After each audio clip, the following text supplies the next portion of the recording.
Good morning my dear student. आज हम लोग फ्लेक्सुरल मेंबर के कुछ इंपॉर्टेंट क्वेश्चन जो कि आपके गेट, आईईएस और एसएससी जेईई में पूछे गए हैं।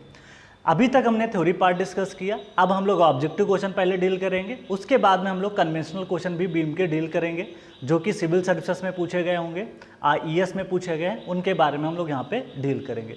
तो आइए सबसे पहले क्वेश्चन नंबर 1 पे बात करते हैं। ये एसएससी जेईई में आपका पूछा गया है और ये 2017 में पूछा गया। मतलब इस समय जो बीम का टॉपिक है 2017 और 18 के पेपर में अगर आप देखोगे तो काफ़ी क्वेश्चन पूछे गए। इसका मतलब ये हुआ कि आज के कुछ समय पहले वो आपका कनेक्शन से ज़्यादा पूछते थे, आपका कंप्रेशन मेंबर से पूछते थे, लेकिन प्रेजेंट टाइम में वो बीम टॉपिक को भी टच कर रहे हैं। मतलब बीम को भी आप स्किप नहीं कर सकते, बीम का एक एक क्वेश्चन आपको पढ़ना पड़ेगा। ठीक, इसलिए मैंने क्या किया, जितने previous year question SSC JEE में आए हुए हैं उनको लिया है, प्लस उसके साथ में गेट के क्वेश्चन भी कर लेंगे कुछ, और ईएस के भी क्वेश्चंस हम लोग डील करेंगे। तो first of all deal with question based on flexural member. देखिए फ्लेक्सुरल का मतलब होता है बेंडिंग, और बीम हम लोग डिज़ाइन करते हैं तो बीम में ज़्यादातर यहाँ पे फ्लेक्सुरल ही बात करते हैं। ठीक है, तो यहाँ पे हम लोग बीम से रिलेटेड क्वेश्चन करेंगे। पहला आता है, क्वेश्चन है एसएससी जेईई 2017 में पूछा गया है। क्वेश्चन ये कह रहा है, in steel beam section then the web carries. Web किसको कैरी करता है? अगर सपोज दैट कि आपके पास, लेट अस अज्यूम कि आपके पास एक आई सेक्शन है, इसको मैं बोल देता हूँ रोल्ड सेक्शन है, एक आई सेक्शन है। सपोज दैट कि this is the I section, this is the I section my dear student, ये है आई सेक्शन आपके पास। और इस आई सेक्शन में आप देखोगे, अगर मैं इसमें बेंडिंग स्ट्रेस का डायग्राम ड्रा करूं, चलो बेंडिंग स्ट्रेस का जो डायग्राम होगा friends, this is bending stress diagram, this is the bending stress diagram. ठीक है, उसके बाद में यहाँ पे कंप्रेशन आएगा, यहाँ टेंशन आएगा। उसके बाद में मैं ड्रा कर रहा हूँ आपका शियर डायग्राम। तो शियर डायग्राम कुछ ऐसा आएगा, कुछ इस तरीके से कहानी आपकी बदल के आएगी, तो कुछ इस तरीके से चीज़ें आपकी चेंज हो जाएंगी। ठीक है, तो लगभग आपके मान के चलिए न्यूट्रल एक्सेस आपकी कुछ यहाँ से पास होगी। मैंने थोड़ा सा इधर से बना दिया, ये कुछ यहाँ से पास करा दी। ठीक है, समझने में थोड़ा आसानी रहेगी, बाकी कुछ भी नहीं। तो ये है आपकी न्यूट्रल एक्सेस। तो आप देखोगे कि ज़्यादातर जो एरिया है वो शियर जो कैरी कर रहा है, ये शियर स्ट्रेस डायग्राम होता है। This is the shear stress diagram, direct shear stress diagram. यहाँ पे टाउ मैक्स होता है, ओके। और ये जो है this is the bending stress diagram, bending stress diagram. तो आप देखोगे क्या कि ज़्यादातर जो शियर है वो कैरी कर रहा है कौन सा पार्ट? वेब कर रहा है। तो ये पार्ट देखो, ज़्यादातर पार्ट क्या कैरी कर रहा है? This is carry to web, web carry to shear. तो यहाँ पे पूछा क्या है, वेब क्या कैरी करता है? कंप्रेशन नहीं, tension no, the moment, moment तो फ्लेंज लेता है। तो बेंडिंग मोमेंट ज़्यादातर जो रजिस्ट करता है वो फ्लेंज पोर्शन करता है। तो आप फ्लेंज को यहाँ पे देख लोगे। नेक्स्ट बात करते हैं, वेब पूछा है। अगर वेब पूछा है तो इसका पार्ट आंसर आपका हो जाएगा, वेब में शियर को देखते हैं। तो correct answer to be D answer. तो इस तरीके से अगर आपसे पूछता है फ्लेंज, तो फ्लेंज के लिए आंसर क्या होता? द बेंडिंग मोमेंट या मोमेंट आप बोल सकते थे। ठीक है, तो इस तरीके से पहला क्वेश्चन हमने डील किया। नेक्स्ट क्वेश्चन है, बड़ा इंपॉर्टेंट है, जो कि आपका एसएससी जेईई 2008 और 2017 में पूछा गया है। To calculation area of cover plate of a built up beam the allowance for rivet hole. इसका मतलब ये हुआ, इसके ऊपर आपने क्या कर दिया, कोई प्लेट आपने लगा दी। इसी डायग्राम में बता देता हूं ताकि आपको समझने में दिक्कत ना हो। ये है आपका बिल्ट अप सेक्शन, और बिल्ट अप सेक्शन में आपने क्या किया, यहां पे रिविट लगा दिया। ठीक, this is the rivet, this is the rivet, this is the rivet. यहां पे भी आप लगाओगे। तो कह रहा है कि क्वेश्चन में कि कितना अलाउंस करोगे। अगर आपके पास ग्रॉस एरिया लिखना है तो यहाँ पे क्वेश्चन कह रहा है the calculation of area of cover plate, this is the cover plate, और इसमें आपने क्या लगा रखा है, रिविट होल लगा रखा है। To built up beam and allowance for rivet hole, मतलब हम लोग ये चाहते हैं कि 13% तक एरिया जो है ग्रॉस एरिया से नेट एरिया क्या हो, कम हो। मतलब ये हुआ कि इसको एक दूसरी लैंग्वेज में बोल सकते हैं AG is equal to 1.13 into A net, ये हम बोल सकते हैं। नेट एरिया का अगर मैं 13% और बढ़ा दूं तो मेरे को ग्रास एरिया मिल जाएगा, या ऐसा बोल सकते हो ग्रास एरिया में से 13% अगर हम वैल्यू घटा दें, ग्रास एरिया क्या हो जाएगा, जो भी इसकी प्लेट है, प्लेट का एरिया सपोज दैट इसकी विड्थ b है, थिकनेस TP है, तो ग्रास एरिया प्लेट हो जाएगा b इंटू TP।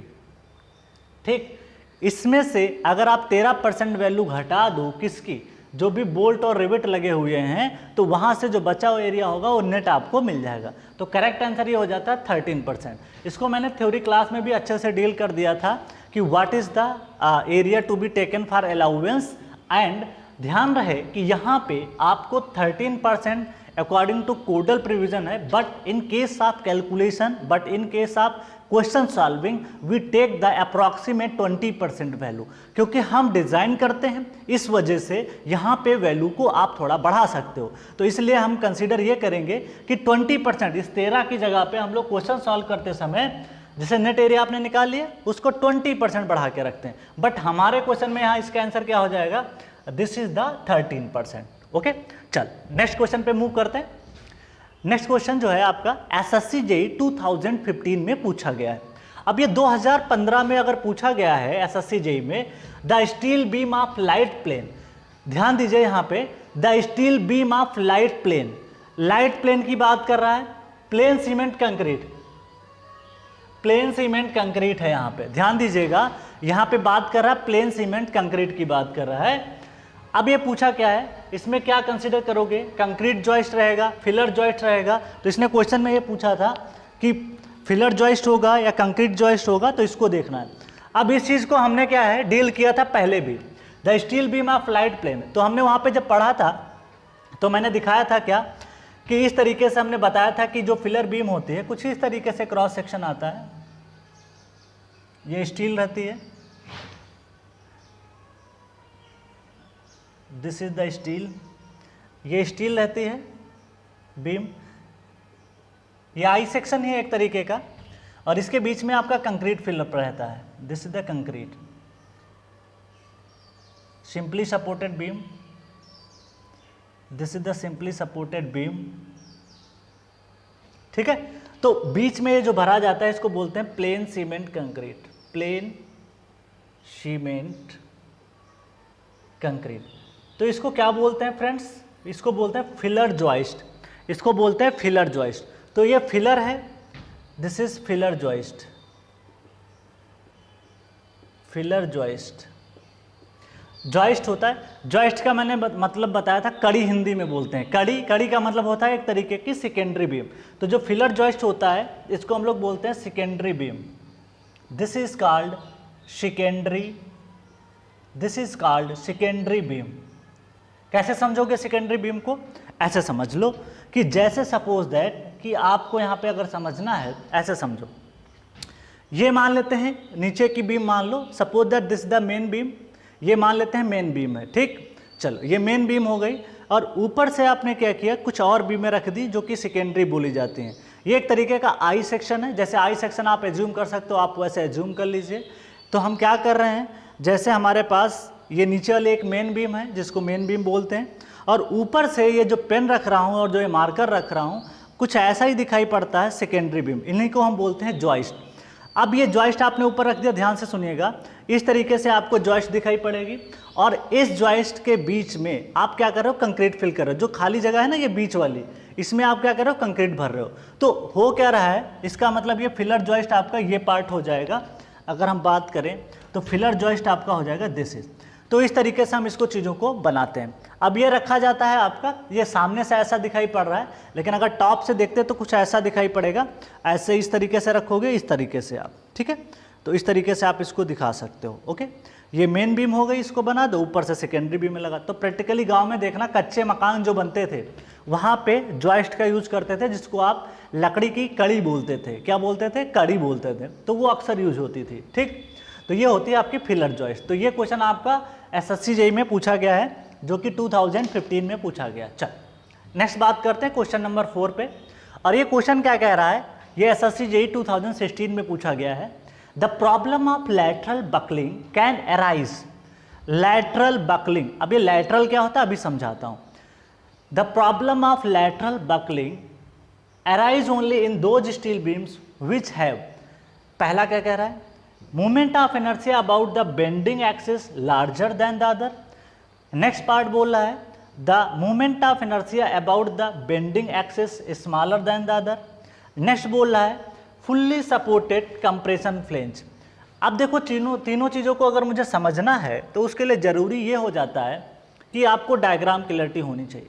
जब तक आपकी डायग्राम की क्लैरिटी नहीं होगी तब तक आप चीज़ों को नहीं कर पाओगे। तो सबसे पहले एक काम करते हैं कि एक डायग्राम बनाते हैं जिसके माध्यम से हम यहाँ पे समझेंगे कि कैसे चीज़ें बकल करती हैं। ठीक, तो इसका मतलब ये हुआ, एक काम करते हैं इसका एक डायग्राम बनाते हैं सिंपल ऐसे ही। ये आई सेक्शन हो गया, ऐसे समझ सकते हो, या आप एक काम करो इसको इस तरीके से देखते हैं बना के, यहाँ पे बनाते हैं। This is the section, this is the section,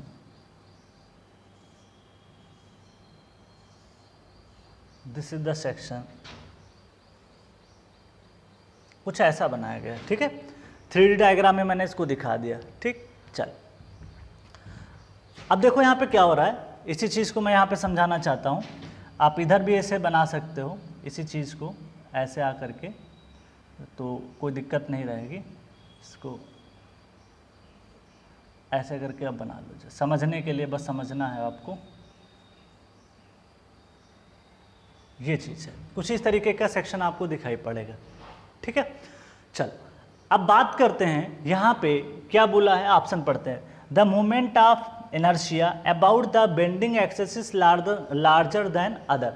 अगर देखो क्या होता है, बेंडिंग एक्सेस क्या होती है कि जैसे सपोज दैट कि आपने ये बनाया, ये एक्स एक्सेस होता है और ये वाई वाई एक्सेस होता है। ठीक, तो अगर आपका बेंडिंग मोमेंट, बीम बना रहे हो तो बीम को तो जाहिर सी बात ऐसे यूज करना पड़ता है। तो बीम के केस में जैसे इस पे लोड आएगा, मान लेते हैं यूडीएल लोड आया, इस तरीके से लोड आएगा, तो बीम ऐसे बकल करती होगी, जैसे इस तरीके से आप देखोगे ऐसे बकल करती है, इस तरीके से बाहर की तरफ निकलेगी।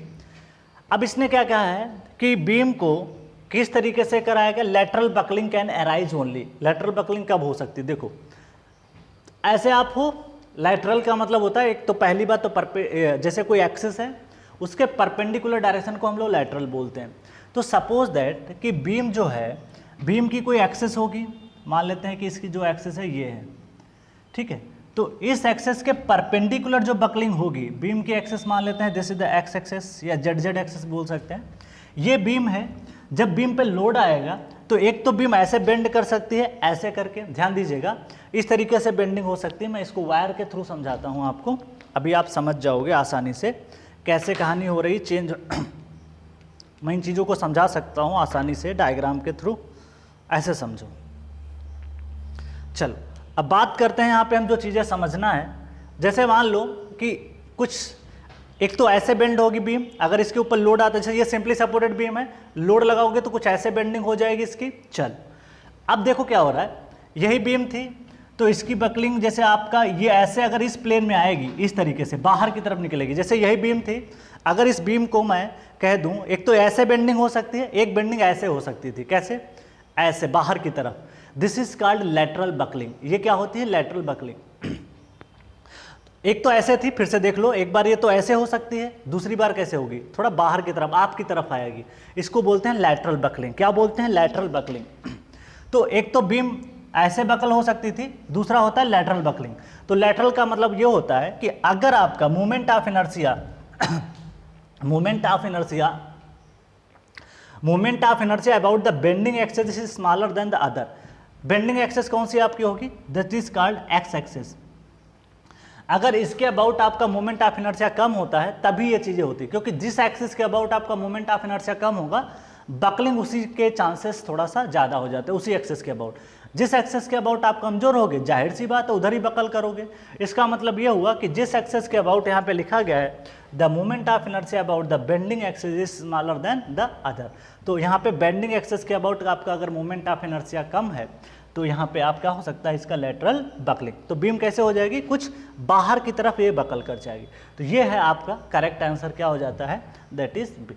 और जाहिर सी बात है जहाँ पे भी आपको मोमेंट ऑफ इनर्शिया कम मिले वहीं पे आपकी इसकी बकलिंग हो सकती है। चलो अब हम लोग बात करेंगे कुछ क्वेश्चन पे, आप चाहो तो इसका स्क्रीनशॉट ले सकते हो, फिर मैं आगे बढ़ता हूँ। चलो एक एक क्वेश्चन करके डील करते हैं। अभी तक 4 क्वेश्चन डील किए हैं जो कि एसएससी जेईई में से पूछे गए थे। आगे बढ़ते हैं।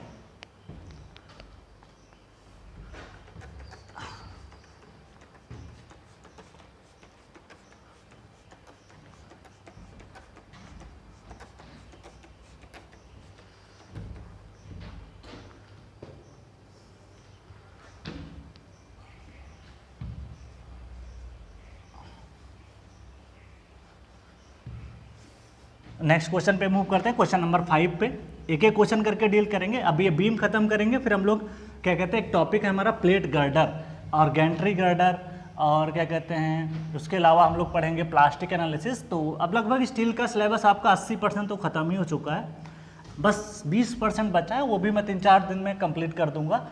फिर आप सीधे सॉइल पे आ जाएंगे, फिर हम लोग क्या करेंगे, सॉइल को ही फर्दर कंप्लीट करेंगे। ठीक है, एक बार इसको कंप्लीट कर लेते हैं ताकि आप स्टील आप एक बार कंप्लीट कर लो, क्योंकि ज़्यादा लंबा फिर टाइम चला जाएगा ना, तो बेटर नहीं रहेगा, फिर आप चीज़ें भूल भी जाओगे। अब आप स्टील को रिकॉल करना शुरू कर दो, क्योंकि अब मेजर टॉपिक आपके लगभग हो गए हैं। अब छोटे छोटे टॉपिक बचे हैं वो तो कवर हो जाएंगे 3-4 दिन में, कोशिश यही रहेगी आपकी। चल अब बात करते हैं, अगले क्वेश्चन पे आते हैं।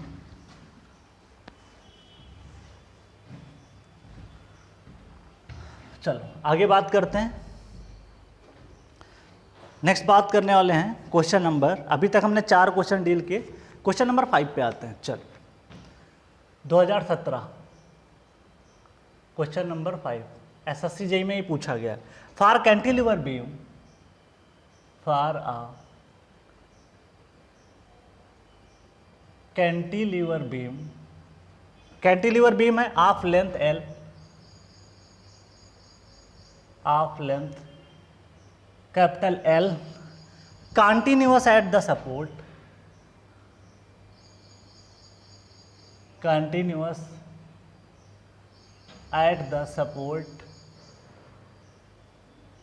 continuous at the support and unrestrained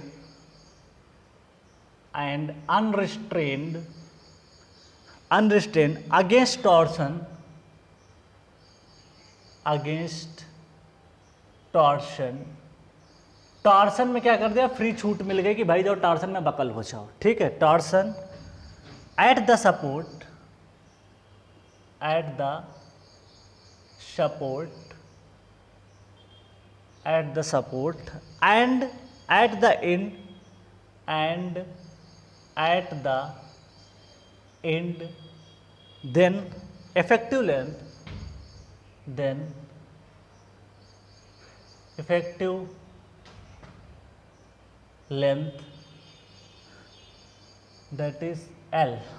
पहला option is given that small l is equal to capital L, B option है small l is equal to capital 2L, C option है small l is equal to 0.5L, और D option है that is small l is equal to this is 3L। ठीक है, चल question number next move करते हैं 6 पे, जो कि काफ़ी ज़्यादा इंपॉर्टेंट है और 2017 में उसने एसएससी जेईई में फिर से पूछ लिया।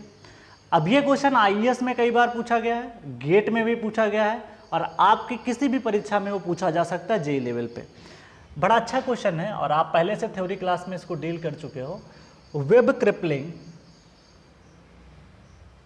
web crippling generally occurs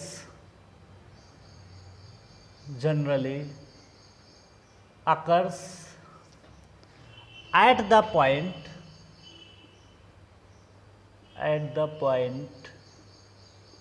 where bending moment is maximum, bending moment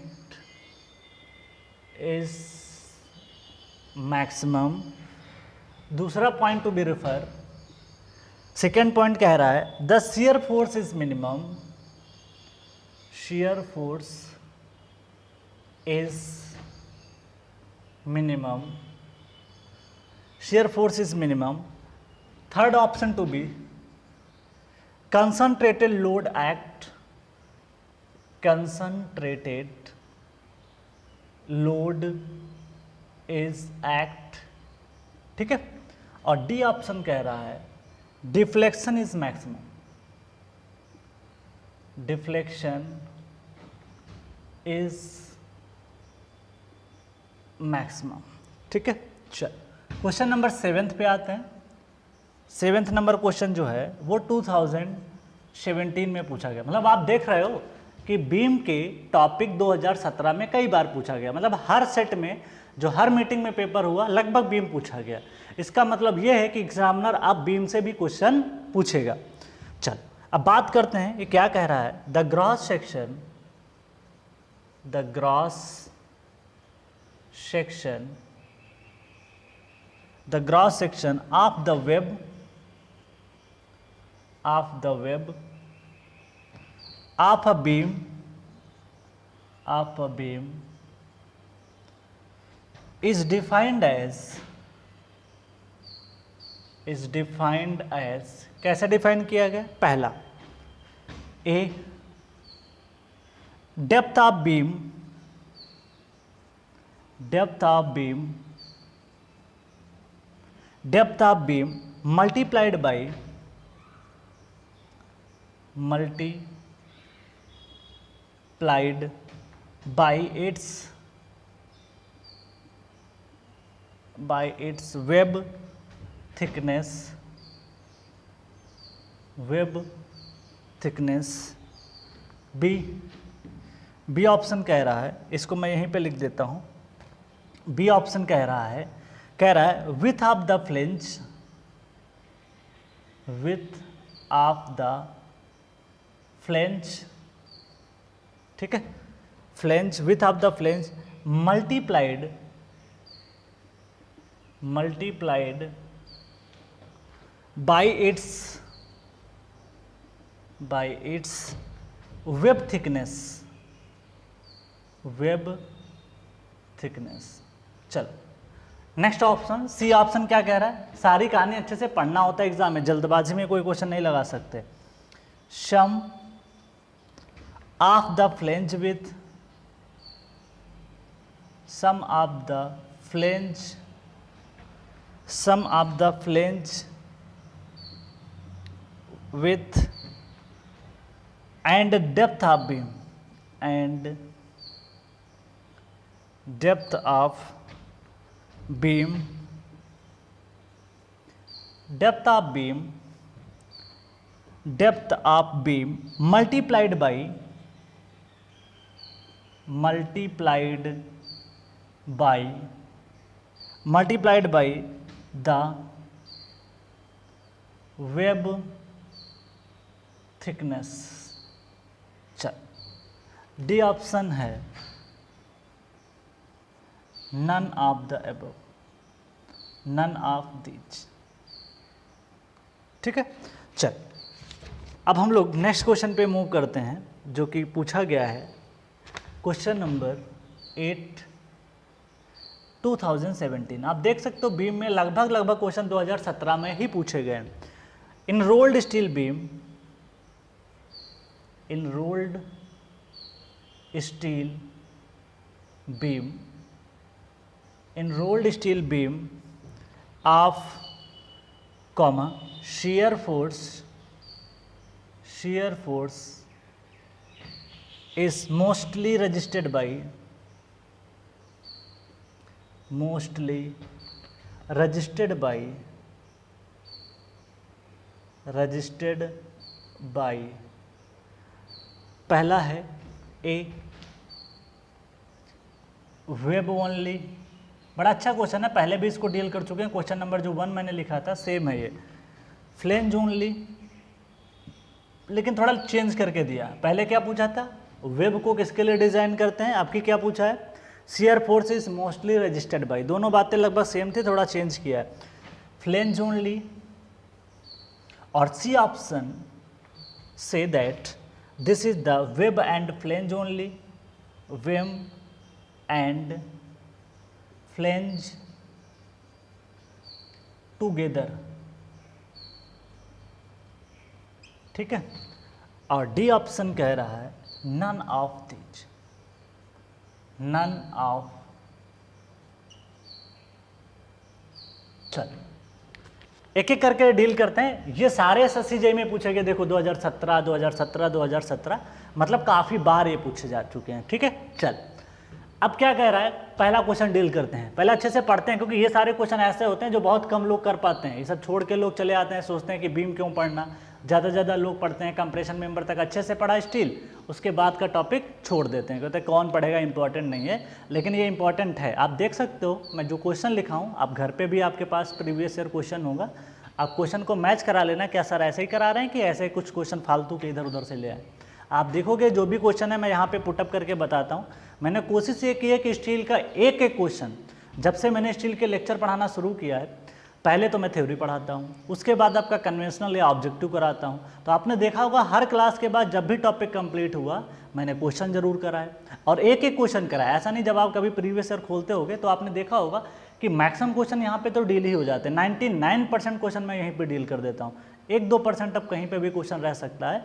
तो ये आप, मेरी कोशिश यही रहती है कि आपको हर चीज़ यहाँ से सीखने को मिल जाए, ठीक। For a cantilever beam length capital L continuous eight the support. एक कैंटिलीवर बीम है, कैंटिलीवर का मतलब ये हुआ कि इस तरीके की बात करना चाहते हैं। कैंटिलीवर का मतलब समझना, ये होता है कैंटिलीवर का पार्ट, कॉन्टिन्यूअस एट सपोर्ट। तो ये कॉन्टिन्यूअस, ये है तो एक कैंटिलीवर, लोड यहाँ पे आपने लगा दिया, मान लेते हैं पी लोड। तो ये कहानी कुछ ऐसी है, कॉन्टिन्यूअस एट द सपोर्ट। देखो ये सपोर्ट है, एक तरीके का सपोर्ट है, यहाँ पे आपने क्या कर दिया, कॉन्टिन्यूअस कर दिया, अच्छी बात है, ठीक। फिर क्या कहा, यहाँ पे एक बात लिखो, यहाँ पे देखो एक बात इंपॉर्टेंट लिखी गई है, अनरिस्ट्रेन्ड अगेंस्ट टॉर्सन। अगर कैंटिलीवर का केस होता है, अगर उसमें आपने अनरिस्ट्रेन्ड कर दिया है टॉर्सन में, अगर आपने उसको टॉर्सन में छूट दे दिया है, अब ये टॉर्सन में अगर छूट दे दिया है तो एक तो बीम ऐसे बेंड होती है, ज़्यादातर आपने देखा होगा कुछ बीम इस तरीके से आपकी निकल के जाती है, जो भी जाती है, ठीक है। ये यहाँ पे जो प्रोफाइल आएगी वो ऐसे आएगी, सॉरी दिस इज ऊपर से जा करके कुछ ऐसे नीचे आ जाएगी, ठीक है। चलो ये तो बेंडिंग होती है, लेकिन लेटरल टॉर्सनल बकलिंग कैसे होती है, ऐसे समझो कि जैसे ये बीम है और ये बीम की जो बेंडिंग या बकलिंग होगी, कुछ भी होगा, वो इधर ऐसे आके, जैसे ये प्रोफाइल मैंने ऐसे बनाई, इस बोर्ड के परपेंडिकुलर प्रोफाइल आपकी बनेगी, तो उसे बोलते हैं लेटरल टॉर्सन या बकलिंग बोलते हैं। तो ये टॉर्सन का केस इसमें अगर आएगा तो आपको मैंने पढ़ाया था 3 केस थे उसमें, एक तो सिंपली सपोर्टेड का था, एक कैंटिलीवर था, एक दूसरा भी कैंटिलीवर का था। लेकिन कैंटिलीवर में अगर आपने अनरिस्ट्रेंड किया टॉर्सन में, अनरिस्ट्रेंड अगे टॉर्सन पार्सली था और एक था फ्री था। अगर आप फुल्ली टॉर्सन में रजिस्ट करते तो यही L effective equal to L हो जाता। अगर आप पार्सली टॉर्सन में पार्सली रिस्ट्रेंड करते आप तो वहाँ पे L effective equal to 2L होता है।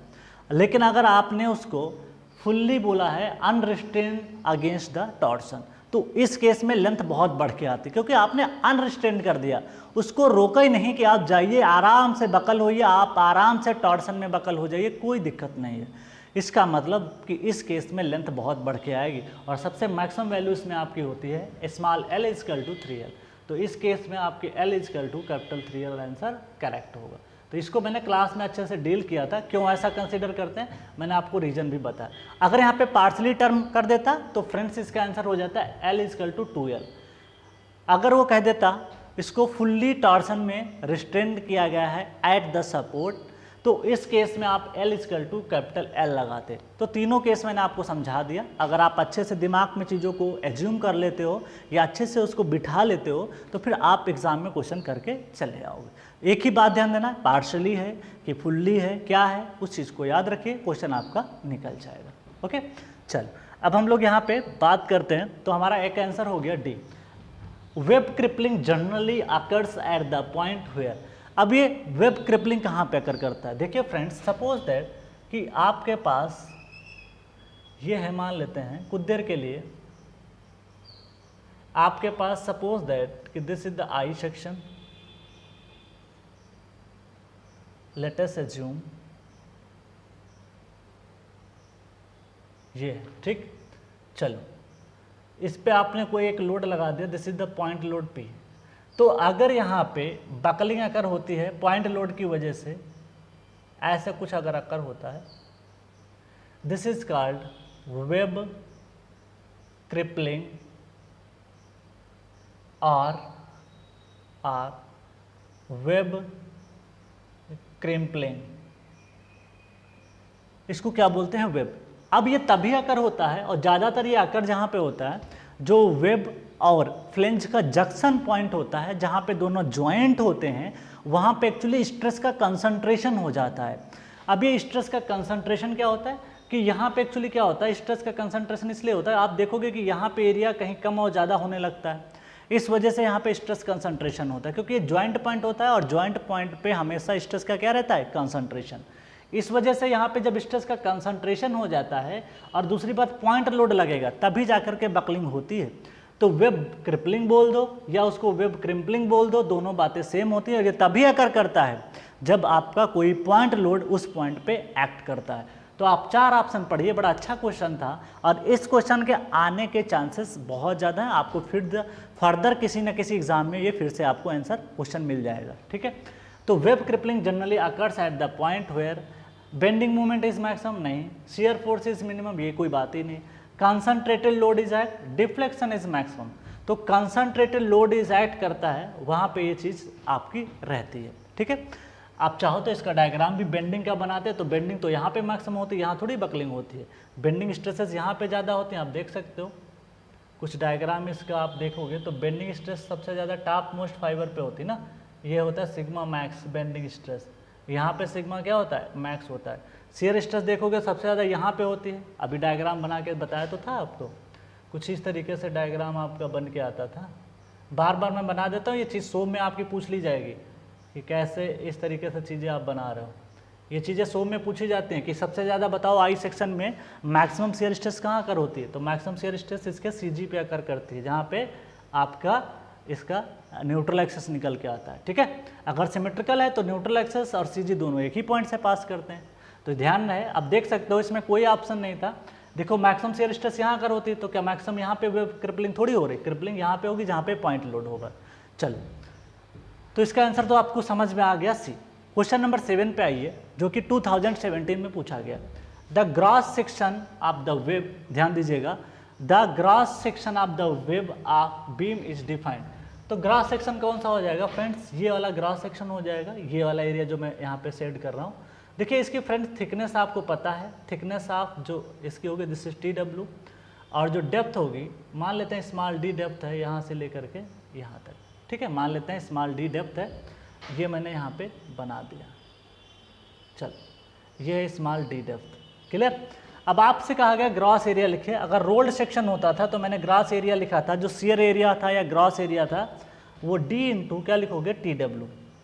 अब d क्या है आपके पास? टोटल डेप्थ हो जाएगी, और TW क्या हो जाएगी? थिकनेस ऑफ वेब हो जाएगी।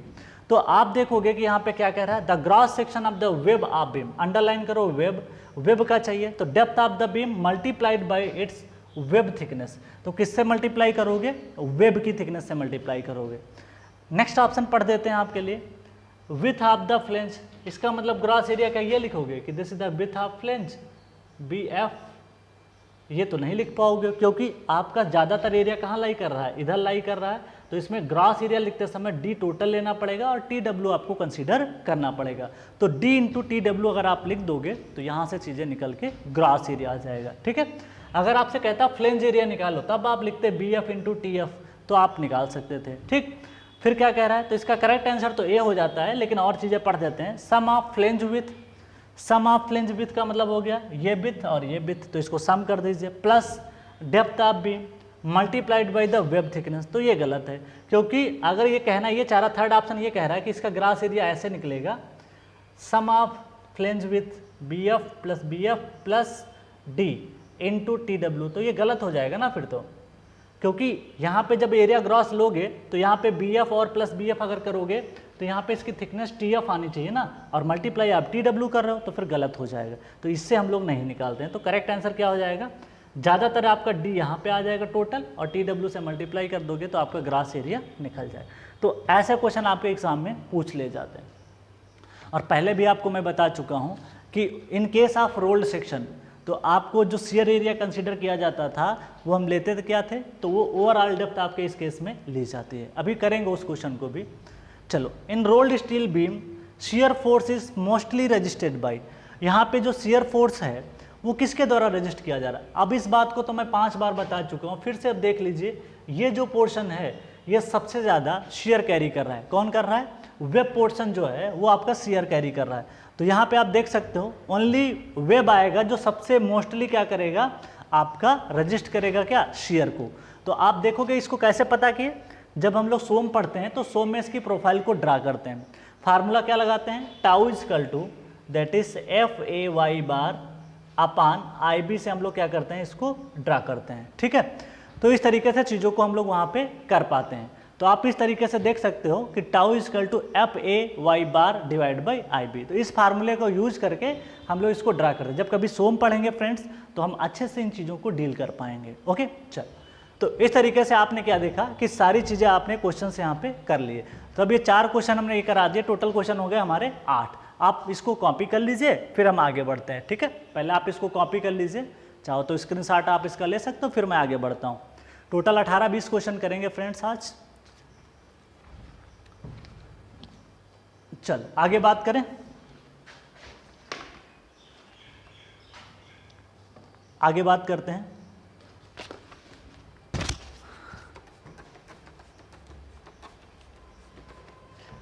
क्वेश्चन नंबर 9 पे डील करेंगे हम लोग।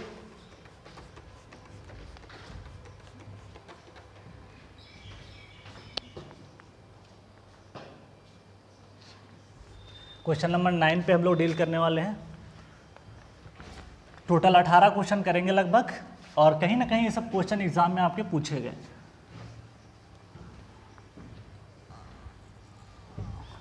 क्वेश्चन नंबर 9 एक एक क्वेश्चन डील कर देंगे ताकि आपको कहीं से प्रैक्टिस करने की फालतू में ज़रूरत ना पड़े।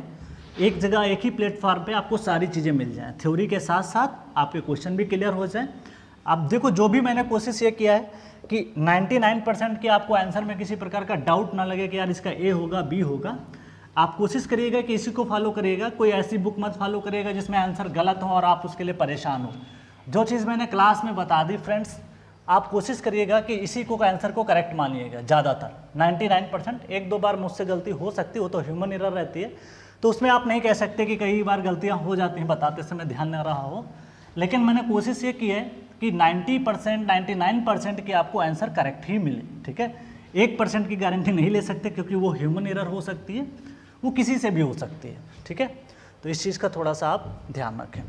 बाकी कोशिश करिए कि जो सॉइल है और जो स्टील है, यहाँ के जो भी मैंने आंसर बताए वो लगभग आप समझ लीजिएगा कि मैक्सिमम मैं जो क्वेश्चन करा दिया हूँ, ये कभी ऑफलाइन में नहीं करा पाता क्योंकि ऑफलाइन में टाइम लिमिटेड होता है। ऑनलाइन में हम आपको हर एक क्वेश्चन करा रहे हैं, इतना ऑब्जेक्टिव वहाँ लिखवाएंगे तो आप भी बोर हो जाएंगे। यहाँ से आप तो कर सकते हैं।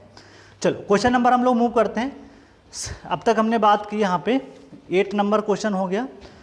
चलो अब हम लोग 9 मूव करते हैं क्वेश्चन नंबर 9 पे। चलो ये क्वेश्चन क्या कह रहा है, अच्छा क्वेश्चन है, क्वेश्चन नंबर 9 जो कि 2017, आप फिर से देख सकते हो कि 2017 में बीम टॉपिक से बहुत सारे क्वेश्चन पूछे गए।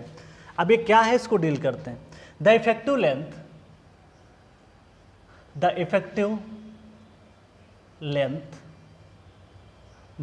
लेंथ कैपिटल L आप शॉर्ट में लिख रहा हूं मैं सिंपली सपोर्टेड बीम, SSB का मतलब है simply supported beam width end restrained against torsion।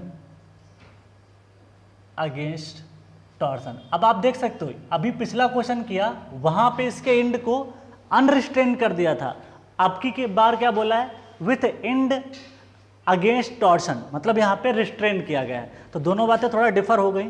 इसका मतलब ये हुआ कि आपका जब L आंसर जो आएगा वो हमारा जो L इफेक्टिव आंसर आएगा वो हमेशा L से कितना 1 से क्या आएगा, कम आएगा। चलो इसका मतलब ये हो गया, इसका मतलब ये आंसर 2L नहीं हो सकता, इसका आंसर 3L नहीं हो सकता। अब आंसर जो भी आएगा या तो L आएगा या तो 0.85 आएगा, L से तो कम ही आएगा। चल अब बात कर लेते हैं, एक एक चीज़ करके डील करते हैं। उसके बाद में बात करते हैं that is torsion, against torsion and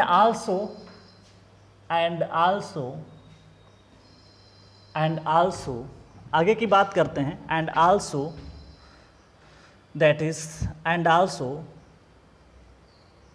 the ends of compression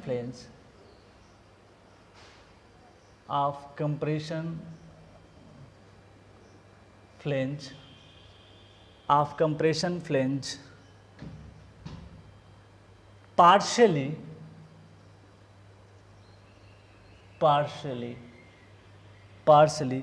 restrained against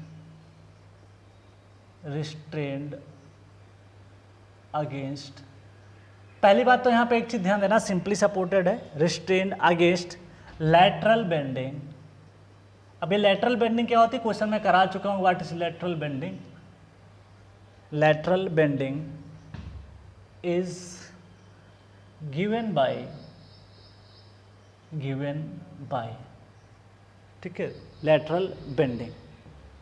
चल अब इसमें पहला ऑप्शन है ए, L इजकल टू सिर्फ स्पैन दिया हुआ है। बी ऑप्शन कह रहा है L is equal to 0.85 into span. C option है L is equal to 0.75 into span. और डी ऑप्शन है this is the L is equal to 0.7 into span. चल पहले लिख लेते हैं, फिर सारे क्वेश्चन डील करेंगे। Question number that is 10 2017। देख सकते हो 2017 में ही बीम पूछ लिया, जो नहीं पढ़ के गया उसको दिक्कत आई होगी। For cantilever beam, for uh cantilever beam of length L, capital L, built in at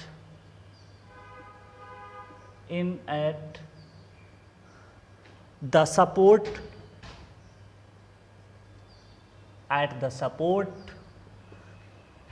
and restrained against torsion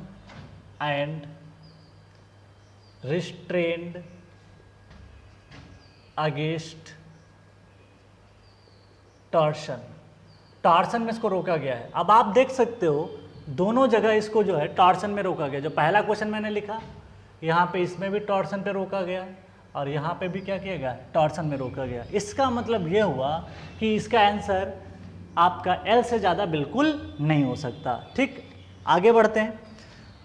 अब एक चीज़ और ध्यान दीजिएगा, built in eight the support and restrain against torsion at the free and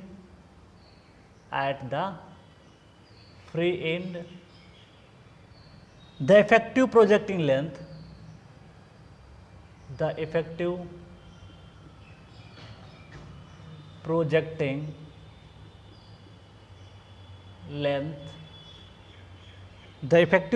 length that is small l is equal to, पहला option है effective length बोल दो, L is equal to 0.7 into L। B option small l is equal to 0.75 L। D option C option कह रहा है क्या, L is equal to 0.5 into L। और D option कह रहा है नन ऑफ दीज। मतलब इफेक्टिव लेंथ से इसने काफ़ी ज़्यादा टच किया, इसीलिए मैंने थ्योरी पार्ट में इसको अच्छे से डिस्कस किया था। क्लियर? चल आगे बढ़ते हैं। क्या कह रहा है, क्वेश्चन नंबर है आपका नेक्स्ट क्वेश्चन, ये कह रहा है क्वेश्चन नंबर है 11। अच्छा क्वेश्चन है जो कि 2017 में पूछा गया। काफ़ी बार ये सारी चीज़ें पूछी जा रही हैं। The rolled steel section, the rolled steel I section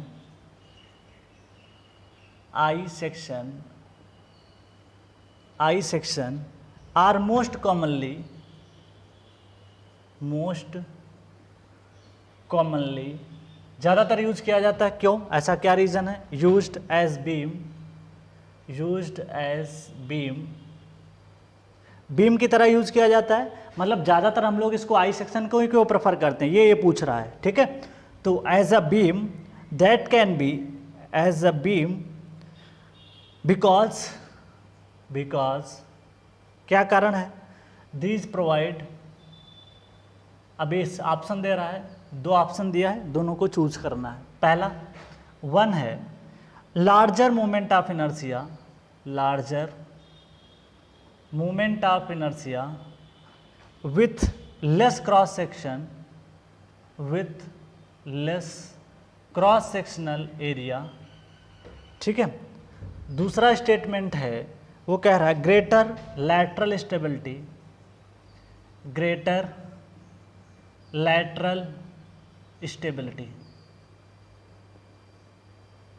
ठीक है। चल, अब कौन कौन से स्टेटमेंट करेक्ट है उसको ऑप्शन के फॉर्म में उसने बनाया, ये पहला था। अब ये आपका पहला ऑप्शन ए है, ये क्या कह रहा है? ओनली 1। बी ऑप्शन है ओनली 2। सी ऑप्शन है दैट इज बोथ 1 and 2, और डी ऑप्शन है नाइदर 1 nor 2, नाइदर 1 nor 2, ये कह रहा है, ठीक। चल, अगला क्वेश्चन है जो कि गेट में पूछा गया है, गेट 1999 99। चलो इसकी बात करते हैं। A steel beam,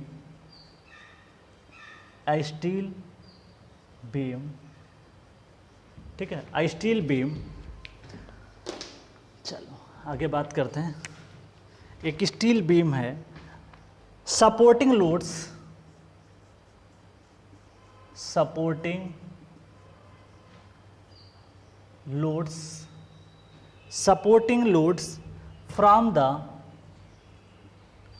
from the floors slab as well as from wall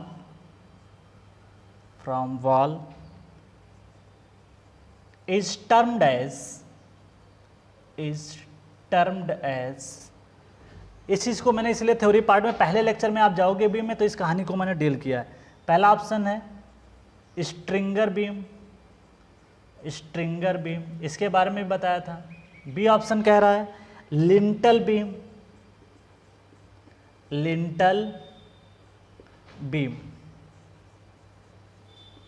और सी ऑप्शन कह रहा है स्पैंड्रल बीम, और डी ऑप्शन आपका है, ठीक है, हेडर बीम। अब ऑप्शन कुछ भी बना देगा आपको कंफ्यूज करने के लिए, हेडर बीम। चल, 4 क्वेश्चन मैंने लिखे, अब एक एक करके डील करेंगे, अच्छे से पहले पढ़ेंगे फिर आगे कहानी देखेंगे। एसएससी जेईई में पूछा गया है 2017 में, आप देख सकते हो कि इफेक्टिव लेंथ से रिलेटेड कई क्वेश्चन पूछे गए। तो प्लीज़ अगर आपने लेक्चर नंबर 2 नहीं देखा है तो जा करके, या पहला लेक्चर शायद मुझे लगता पहला लेक्चर जो था बीम का, उसमें मैंने पढ़ाया था इफेक्टिव लेंथ का कॉन्सेप्ट। अगर आपको क्लियरिटी नहीं है तो आप जा करके एक बार उसको पढ़ लीजिएगा, फिर आप इस क्वेश्चन को करिएगा। The effective length of L of simply, पहले तो ये देखा करो बीम कैंटिलीवर है या सिंपली सपोर्टेड है, क्योंकि मैंने एक चीज़ पढ़ाई थी, एक तो सिंपली सपोर्टेड के केस में मैंने 3 चीज़ें देखी थी, एक एल होता था, एक 0.85 एल होता था, और एक में होता था 0.7 एल। हर एक कंडीशन में यहाँ पे आपने क्या रखा है, अंडरस्टैंड कर रखा है, यहाँ पार्शली कर रखा है, यहाँ पे फुल्ली आपने क्या कर रखा है, रिस्ट्रेन कर रखा है। तो हर केस में अलग अलग वैल्यू आती है।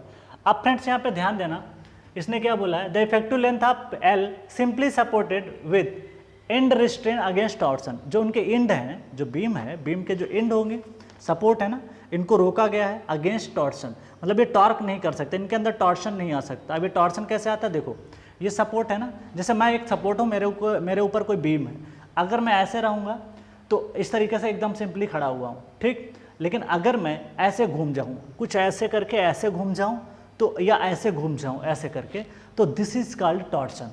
तो अगर लोड आने के बाद अगर मेरे अंदर टॉर्सन भी आ जाए और बकलिंग भी आ जाए, मतलब मैं बेंड भी हो जाऊं, साथ में बकल भी हो जाऊं, और साथ में जैसे मैं ऐसे खड़े होके ऐसे खड़ा हूं और ऐसे करके नीचे की तरफ बेंड हो जाऊं, मतलब मेरी लेंथ में क्या हो रहा है, साथ में तो बकलिंग भी हो रही है ऐसे करके, और साथ में मेरे साथ टॉर्सन भी हो रहा है ऐसे करके, तो this is called lateral torsion buckling. इसको बोलते हैं लेटरल टॉर्सन बकलिंग। अब इसने बोल दिया कि भाई टॉर्सन में आपको रोक दिया गया है, इसका मतलब आपने टॉर्सन में रोक दिया, इसका मतलब मेरी लेंथ अब एल से ज़्यादा तो नहीं आएगी। जो भी ऑप्शन भी दिए गए हैं वो सारे क्या किए गए हैं, एल के केस में दिए गए, जो कि 1 से हमेशा क्या है, कम है। आप देख सकते हो सारे ऑप्शन 1 से कम है, क्योंकि यहाँ पे क्या कर दिया गया, टॉर्सन में रोक दिया गया है। अगर टॉर्सन में रोका जाए तो हमेशा ध्यान रखिएगा, अगर यहाँ पे ऑप्शन 3L होता या 4L होता या 2L होता तो वो आंसर कभी सही नहीं हो सकते, क्योंकि अगर आपने टॉर्सन में उसको रोक दिया तो कभी भी वो आंसर 2L और 3L नहीं होगा, क्योंकि मैंने टॉर्सन का केस आपको बता चुका हूँ। अब यहाँ पे आपको दिमाग ये लगाना है कि सिंपली सपोर्टेड बीम है, और मैंने ये 3 केस पढ़ाए थे। सिंपली सपोर्टेड में मैंने बताया था कि 0.15 यहाँ कम होता है, 0.15 यहाँ कम होता है, और जो अगला केस होता है कैंटिलीवर, कैंटिलीवर में 3 केस पढ़े थे। एक तो ये केस था, एक तो आपका ये केस था, और एक केस आपका ये केस था। इसमें तीनों कंडीशन वो ऐसे ही बनेंगी, तीनों कंडीशन यहाँ पे भी बनेंगी, ठीक है। चल अब देखो हमारा पहला केस क्या, सिंपली सपोर्टेड। तो ये कहानी किसके लिए, सिंपली सपोर्टेड के लिए है, और ये है कैंटिलीवर के केस में। कैंटिलीवर ये कहानी है, याद करने का तरीका मैंने बताया। अब देखो ये क्या है, इस पर आपने फुल्ली छूट दे रखी है, मतलब आप इसको अनरिस्ट्रेंड बोल सकते हो। जब unrestrained simply supported at the support होगी तब आप उसमें देखोगे एल आएगा, पार्सली करोगे तो 0.85 एल आता है। अगर आप उसकी फुल्ली रिस्ट्रेन कर दोगे तो उस केस में आपका लेटरल बकलिंग जो होती है बेंडिंग में, उसको अगर आप रोक देते हो फुल्ली हो, तो उस केस में आपका 0.70 एल आता है। लेकिन इसने पूछा क्या था क्वेश्चन में, इसने ये पूछा है कि आपका कौन सा इसमें केस हो सकता है। अब फ्रेंड्स देखो यहाँ पे क्या बोला गया है, सिंपली सपोर्टेड बीम है, ends of compression flange. Compression flange समझते हो, जैसे आपके पास ये मैं बीम बना रहा हूँ, समझने के पॉइंट ऑफ व्यू से देखो, ये है आपके सामने एक बीम, ये है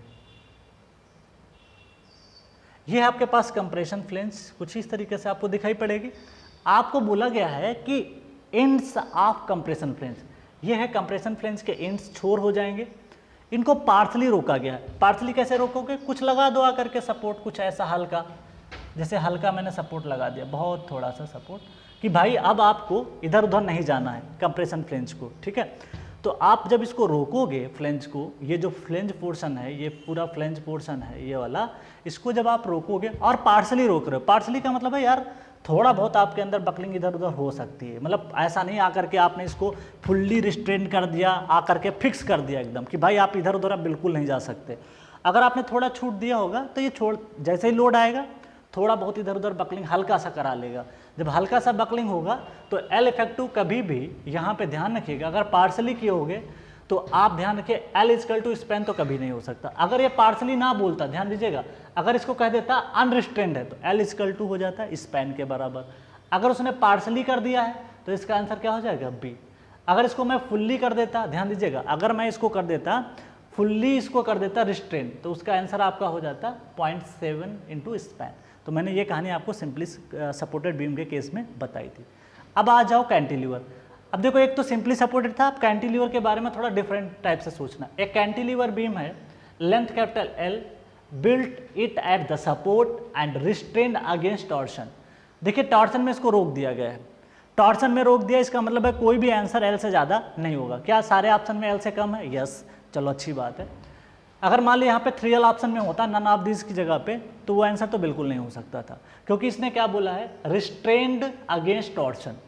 नेक्स्ट बात करते हैं at the free and, at the free and, जो फ्री एंड है द इफेक्टिव प्रोजेक्टिंग लेंथ।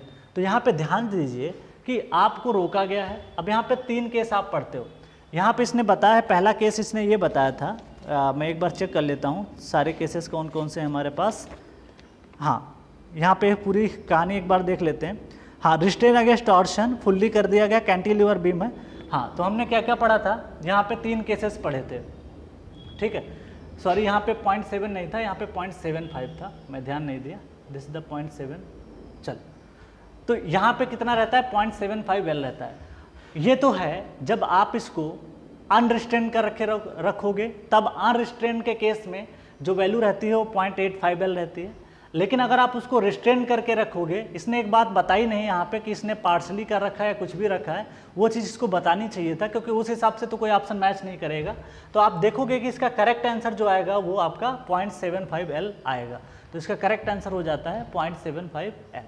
ठीक है, 0.7 वाला केस किसके केस में आता है? 0.7 वाला जो केस आता है वो आपका सिंपली सपोर्टेड में आता है। तो ध्यान रहे कि जो कैंटिलीवर का केस होता है उसमें 0.85 आता है, 0.75 आता है, उसके बाद में 0.5 आता है। तो इस तरीके से हम चीज़ों को कर पाते हैं। तो थोड़ा सा इफेक्टिव लेंथ में आपको ध्यान देना पड़ेगा, कंसंट्रेट होकर पढ़ना पड़ेगा, क्योंकि ऑप्शन बड़े करीब रहते हैं, तो इसलिए ध्यान देना पड़ेगा। अभी तक जो इफेक्टिव लेंथ आप पढ़ते थे वो अलग थी, यहाँ पे चीज़ें थोड़ा अलग चल रही हैं। नेक्स्ट बात करते हैं, the rolled steel I section are most commonly used as a beam because these provide the larger moment of inertia with less cross sectional area. हाँ, हो सकता है। ग्रेटर लैटरल स्टेबिलिटी, ये भी हो सकता है। अब कैसे हुआ देखते हैं। देखो होता क्या है कि सपोज दैट आपसे कहा जाए कि एक रेक्टेंगल बनाना है, ये है रेक्टेंगल। तो रेक्टेंगल में आप देखोगे कि पूरा मटेरियल आपको यूज करना पड़ता है, और इसका मोमेंट ऑफ इनर्शिया आप लिखते थे क्या आता था, BD³/10। पूरा का पूरा मटेरियल आप लगा देते हो। लेकिन इसी साइज का अगर मैं क्या करूं, एक आई सेक्शन बनाऊं, ठीक है, आप देख सकते हो ये है एक आई सही section, this is the I section. अब क्या किया आपने, इस मटेरियल देख सकते हो है तो ये रेक्टेंगल ही, आपने क्या किया, बीच का मटेरियल खाली कर दिया, यहाँ से खाली कर दिया, कहाँ से खाली कर दिया, ये वाला पोर्शन है ना, ये आपने क्या कर दिया, खाली कर दिया, और इधर से आपने क्या कर दिया, ये वाला खाली कर दिया। ये वाला पोर्शन जब आप खाली करोगे तो देख सकते हो कि आपका जो सेक्शन बन के निकल के आएगा कुछ इस तरीके से। तो आपने ये मटेरियल बचा लिया, ये मटेरियल बचा लिया, और पूरा मटेरियल कहाँ लग गया, ऊपर आ गया। इससे क्या फ़र्क पड़ा, आपको पता है कि जो बेंडिंग स्ट्रेसेस होती हैं टॉप मोस्ट फाइबर में सबसे ज़्यादा आती हैं। इसका मतलब मटेरियल को सबसे ज़्यादा रजिस्टिंग की वैल्यू कहाँ चाहिए, टॉप मोस्ट में चाहिए। इसीलिए आई सेक्शन में आप देखोगे जो फ्लेंज पोर्शन होता है वो बेंडिंग मोमेंट को रजिस्ट करता है, और जो वेब पोर्शन होता है वो शेयर को रजिस्ट करता है। इसीलिए आई सेक्शन हमारा क्या है, larger moment of inertia with less cross sectional area, क्योंकि मोमेंट ऑफ इनर्शिया डिपेंड करता है डी पे, तो डी जितना ज़्यादा होगा उस पर वो डिपेंड करेगा। तो आप यहाँ का हटा करके आप ऊपर लगा दोगे तो आई सेक्शन बन जाएगा। तो ये आंसर सही है। फिर greater lateral stability, lateral stability का मतलब ये होता है कि कोई सेक्शन ऐसे लगा हुआ है, वो इधर उधर तो नहीं भाग रहा है, तो this is called greater lateral stability. मतलब वो इधर उधर लैटरल टॉर्सनल बकलिंग नहीं हो रही है, लैटरल उसकी फ्लेंज बकल नहीं हो रही, तो दिस इज कॉल्ड। तो ये जो आई सेक्शन रोल्ड सेक्शन होते हैं ना, इसकी बहुत अच्छी मजबूती रहती है। इसलिए आपने देखा होगा रेलवे ट्रैक पे भी यही यूज किए जाते हैं ज़्यादातर रोल्ड सेक्शन, या कोई भी बड़ी बिल्डिंग बनानी होती है तो रोल्ड सेक्शन का ही यूज हम लोग करते हैं। तो करेक्ट आंसर क्या हो जाएगा, बोथ। तो इसका आंसर हो जाएगा C is the correct answer. Next बात करते हैं, एक steel beam supporting load from the floor slab as well from wall. इसको तो मैंने पढ़ाया था, स्लैब का भी लोड है जो फ्लोर का है, फ्लोर लोड भी आपका आ जाए, उसके साथ साथ में अगर आपका दूसरा लोड जो कि वॉल का है, सपोर्टिंग वॉल का है, आपने देख सकते हो अगर कोई सपोज बीम आप प्रोवाइड करते हो ऐसे, ठीक है, मान लेते हैं यहाँ पे प्रोवाइड करते हैं, और इस बीम को अगर मैं थोड़ा बाहर निकाल दूं और ऊपर से कोई वॉल का अगर लोड आ जाता है, वो भी इसके ऊपर, अगर सपोज दैट कोई वॉल ऊपर से आई है इसके ऊपर अगर टिक गई है, तो इसको बोलते हैं स्पैंड्रल बीम। तो इसको बोलते हैं स्पैंड्रल बीम, तो इसको बोलते हैं स्पैंड्रल बीम। तो करेक्ट आंसर क्या हो जाएगा, सी। तो जहां पे भी अगर स्लैब के साथ में फ्रॉम वॉल भी लिखा होगा तो उसका आंसर क्या होगा, स्पैंड्रल बीम। देखो लिंटल क्या होता है, ये तो ओपनिंग और विंडो और डोर के लिए दिया जाता है। स्ट्रिंगर बीम जो होता है इसको आप लोग यूज करते हो रेलवे ब्रिजेस में। तो जो रेलवे ब्रिज होते हैं जिस डायरेक्शन में ट्रैफिक होता है उसी के अलॉन्ग ये प्रोवाइड कर दिए जाते हैं, तो इसे बोलते हैं स्ट्रिंगर। तो ये रेलवे में यूज होता है, ये तो घरों में यूज होता है, तो ये होता है रेलवे में, रेलवे ब्रिज, रेलवे ब्रिज में यूज होता है along traffic direction, along traffic direction. तो ऐसे ऑप्शन आपको एग्जाम में मिल जाएगा। अब आप इसको चाहो तो कॉपी कर लीजिए और चाहो तो आप स्क्रीनशॉट ले सकते हो, फिर हम लोग क्या करते हैं चीज़ों को और डील करते हैं, ठीक है। पहले आप इसको कोशिश करिए कि कॉपी कर लीजिए, तब फिर हम आगे बढ़ते हैं, ठीक है। चल पहले आप कॉपी कर लीजिए फिर हम आगे बढ़ते हैं।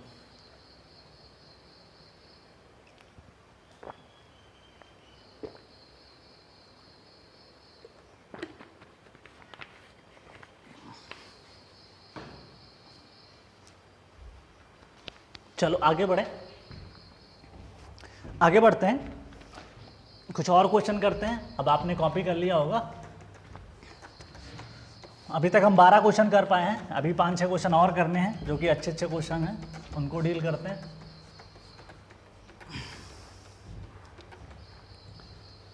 नेक्स्ट क्वेश्चन पे मूव करेंगे।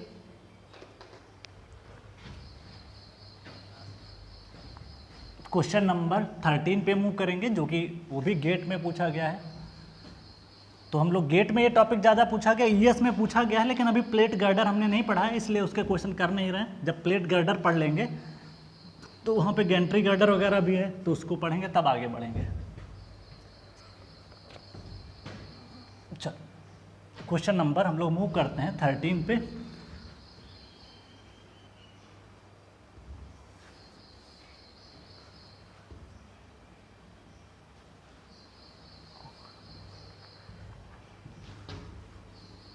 क्वेश्चन नंबर 13 पे जाएंगे।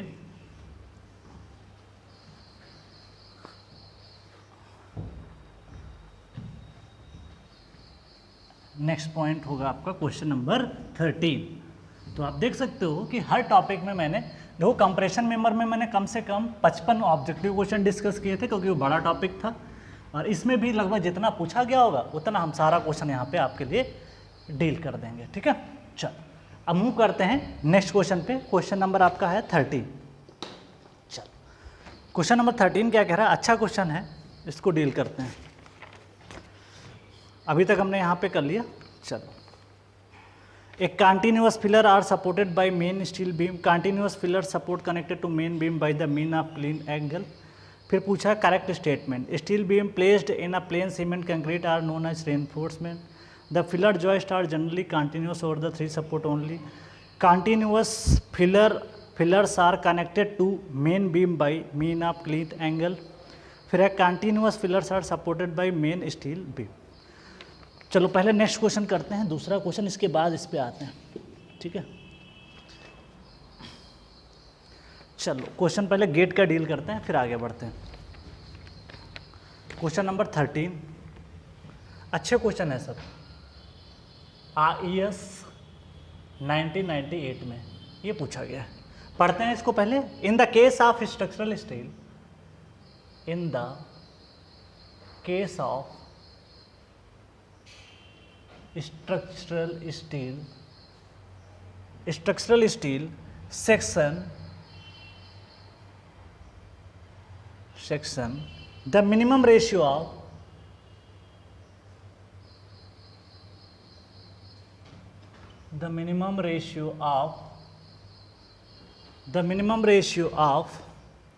thickness of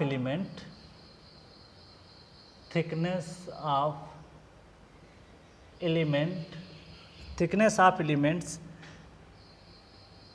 in compression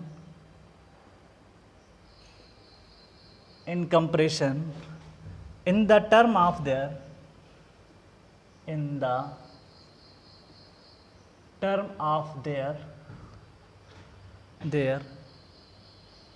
outstanding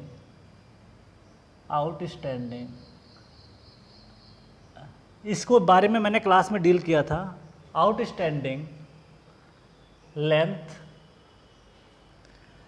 is specified to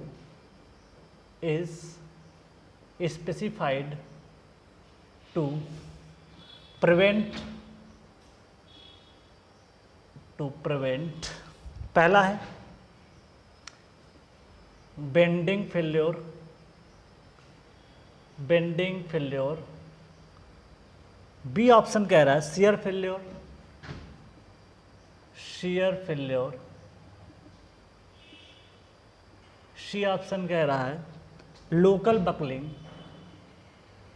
इसको मैंने एक पॉइंट में जब थ्योरी क्लास ले रहा था तो वहाँ पे मैंने नोट पॉइंट करके मेंशन करा दिया था लोकल बकलिंग के बारे में। मुझे याद है जब मैं शियर के बारे में पढ़ा रहा था तो शियर के पास मैंने लोकल बकलिंग बताई थी। ठीक है, तो लोकल बकलिंग, उसके बाद में है टेंशन फेल्योर। अच्छा क्वेश्चन है, आपके क्लास मतलब एग्जाम में आ सकता है। This is the tension failure. Okay, चल नेक्स्ट क्वेश्चन पे मूव करते हैं। क्वेश्चन नंबर 14 वो क्या कह रहा है, जो कि ये गेट 2002 में पूछा गया है। गेट 2002 तो मैं गेट और ईएस में जितने पूछे गए क्वेश्चन है उनको मैं ले रहा हूँ। N I S MB 500 is used as a beam in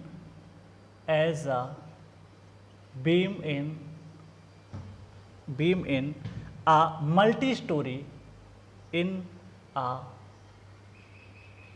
multi-story construction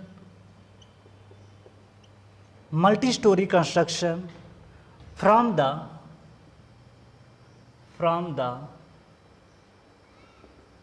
point of structural design,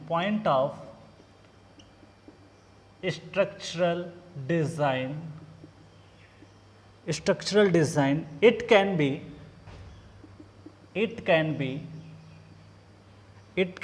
considered to be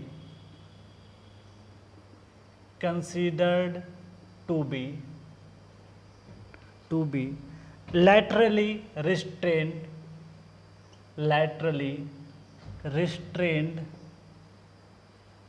when। इस चीज़ को भी मैंने डील किया था पहली क्लास में, ठीक है। तो पहला ऑप्शन ए ऑप्शन क्या कह रहा है? ए ऑप्शन कह रहा है the tension flange is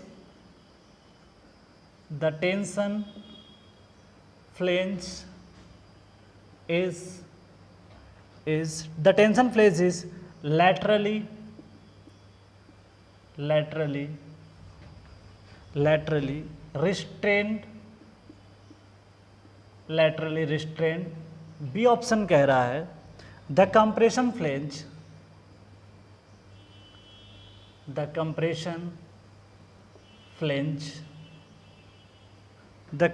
flange is laterally restrained,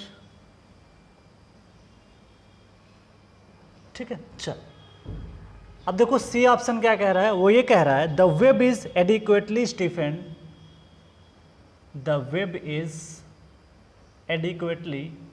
this is the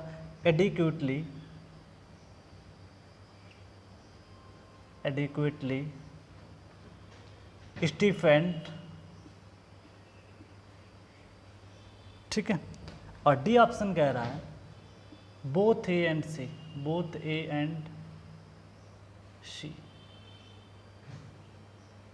ठीक है, बोथ ए एंड सी। चल एक और क्वेश्चन है जो कि गेट में ही पूछा गया है, क्वेश्चन नंबर 15 गेट। अब ये अच्छा क्वेश्चन है, क्या कह रहा है? When the designing of steel structure, थोड़ा लेंदी ऑप्शन है, when designing of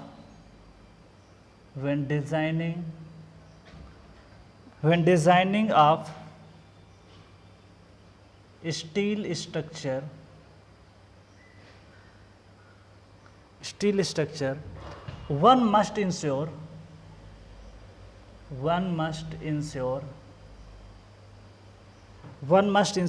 that local buckling, क्या कह रहा है? Local buckling in web does not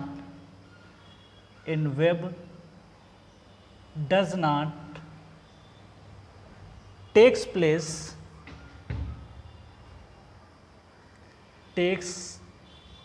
place this check may not be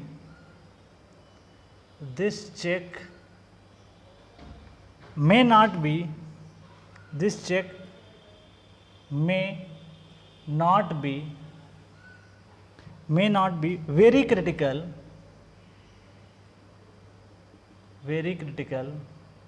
when using rolled steel section,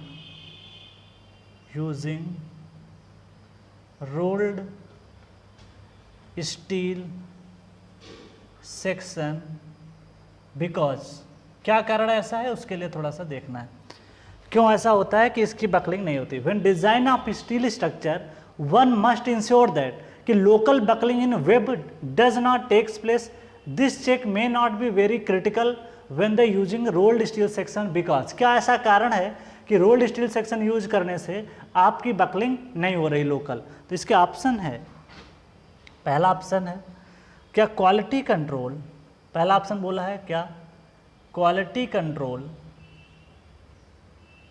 quality control, पहला option कह रहा है quality control at the time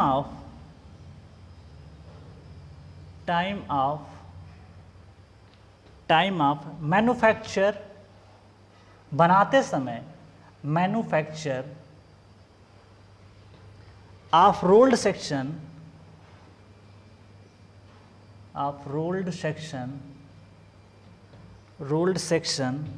manufacturing of rolled section is very good. क्या ये कारण हो सकता है? इसको देखते हैं, क्योंकि ऐसे क्वेश्चन गेट ने बनाया है और आप ये अगर क्वेश्चन करके जाते हो तो फिर आपको एसएससी जेईई में कोई दिक्कत नहीं होगी। ठीक है, सीधे ऑप्शन आपको कॉपी मिल जाएगा। ठीक है, web depth are available small, क्या वेब डेप्थ होता है ऐसा? ऐसा तो कुछ भी नहीं होता है। Web depth, that is web depth available, web depths available are small, क्या ऐसा हो सकता है? चल, उसके बाद सी ऑप्शन पे मूव करते हैं। Web स्टिफनर्स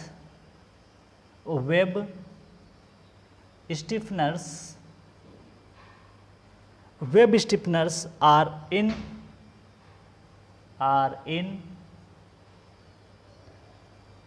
built in rolled section,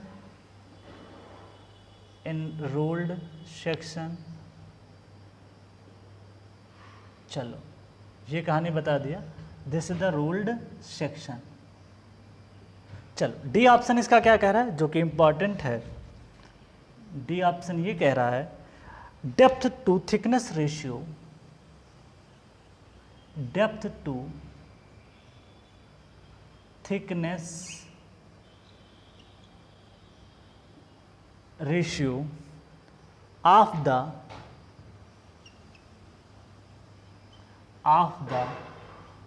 web are appropriately adjusted,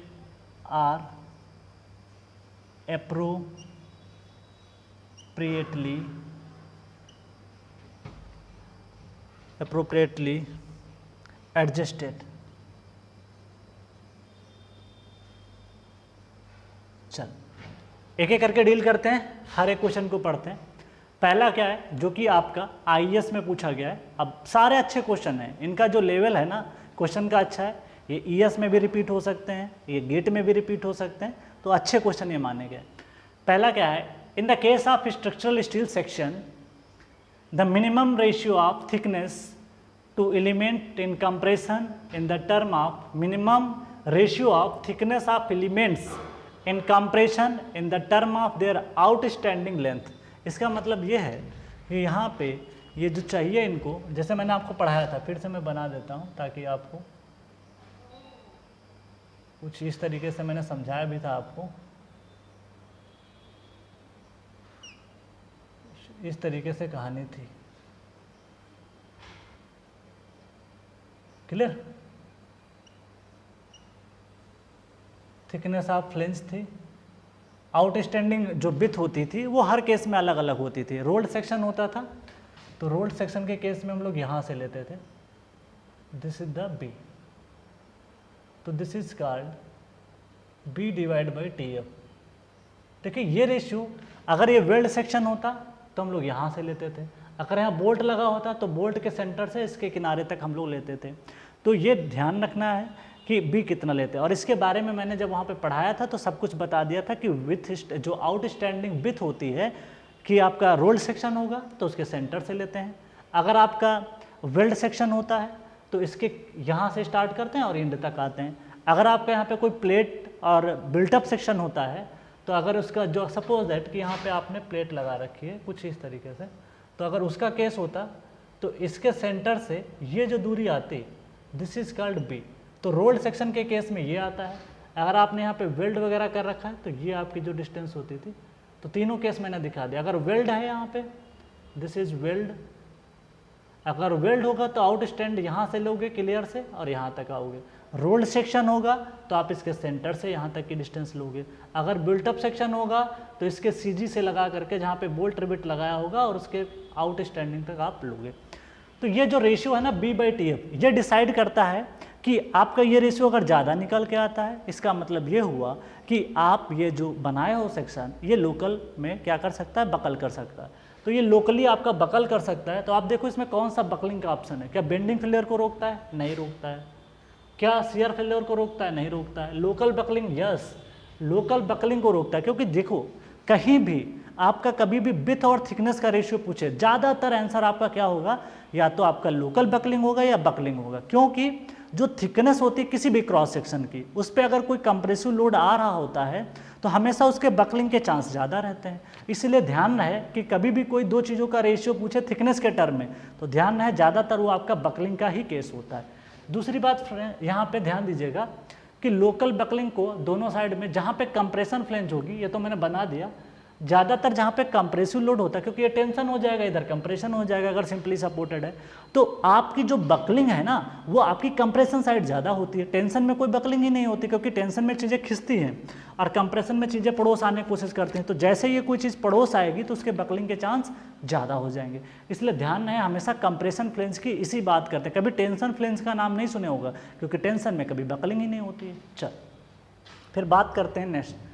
An ISMB 500 is used and beam as a multi-story construction. बहुत बड़ी बिल्डिंग आप बनाने जा रहे हो। From the point of structural design, it can be considered to be laterally restrained when. इसको laterally restrained आप कब मान पाओगे? अब इसको भी कैसे पढ़ाया था आपको? मैंने बताया था कि ये एक I सेक्शन है।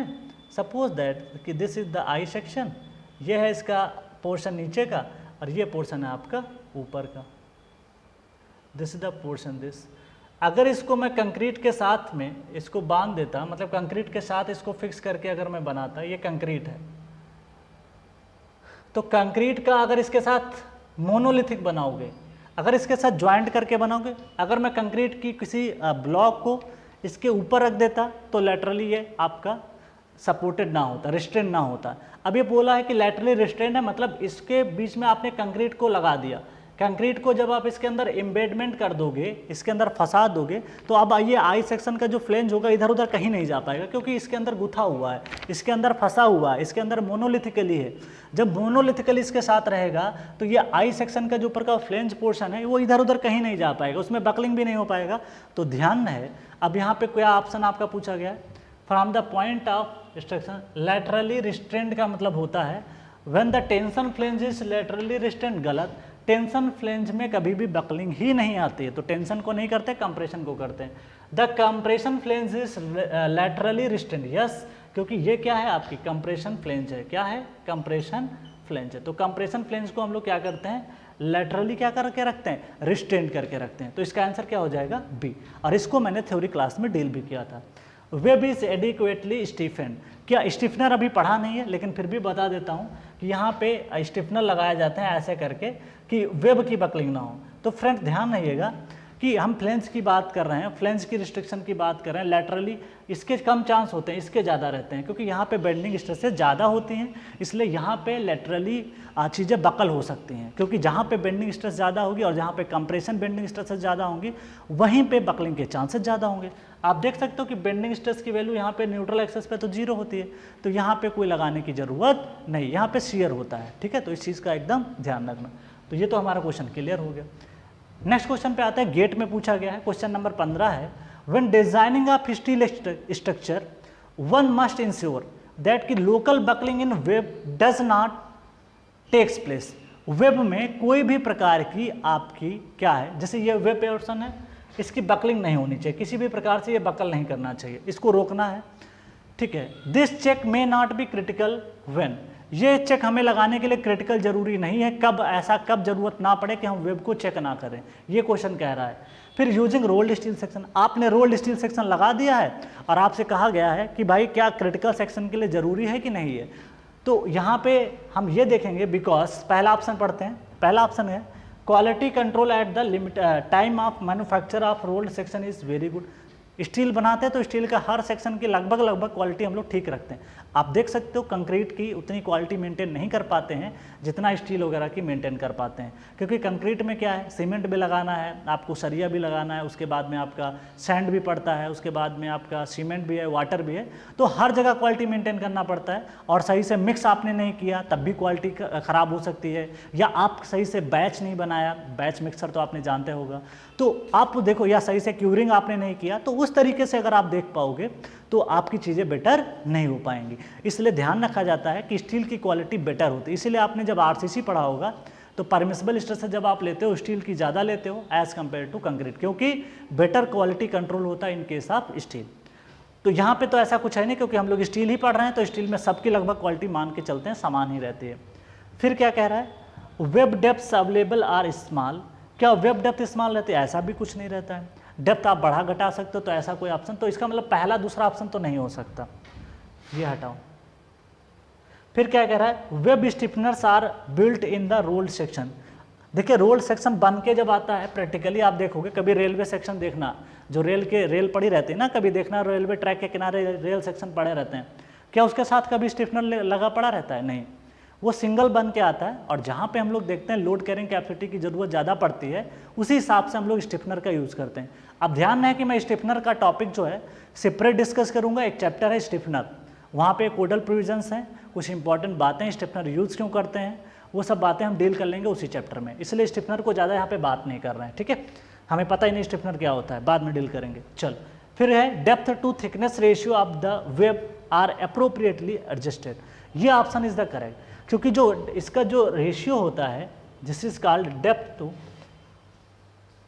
TW, ये अप्रोप्रिएटली क्या हो जाता है आपस में, अप्रोप्रिएटली का मतलब है कि जिस रेशियो में डेप्थ बढ़ाओगे उसी रेशियो में क्या हम लोग करते जाते हैं, TW को बढ़ाते जाते हैं। सपोज दैट कि डेप्थ बढ़ाते गए, मान लिया इस सेक्शन के बीच की डेप्थ बढ़ती गई, मान लेते हैं इसकी डेप्थ आप बढ़ाते चले गए, तो उसी हिसाब से हम लोग क्या करते हैं, इसकी वेब की थिकनेस भी बढ़ाते जाते हैं। तो ये इसका करेक्ट आंसर हो जाएगा, जिससे कि आपका वेब का बकलिंग नहीं होगा। तो करेक्ट आंसर क्या हो जाएगा, डी। अब आप चाहो तो इसको कॉपी कर सकते हो और चाहो तो आप इसका स्क्रीनशॉट ले सकते हो, ताकि हम लोग अब क्या कर सकें, नेक्स्ट क्वेश्चन पे मूव करेंगे।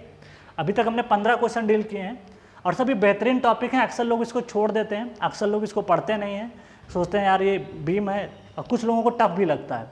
लेकिन मैंने कोशिश ये की है कि चीज़ों को अच्छे से पढ़ाया जाए और आपको एक एक चीज़ की क्लैरिटी आ जाए, ठीक है।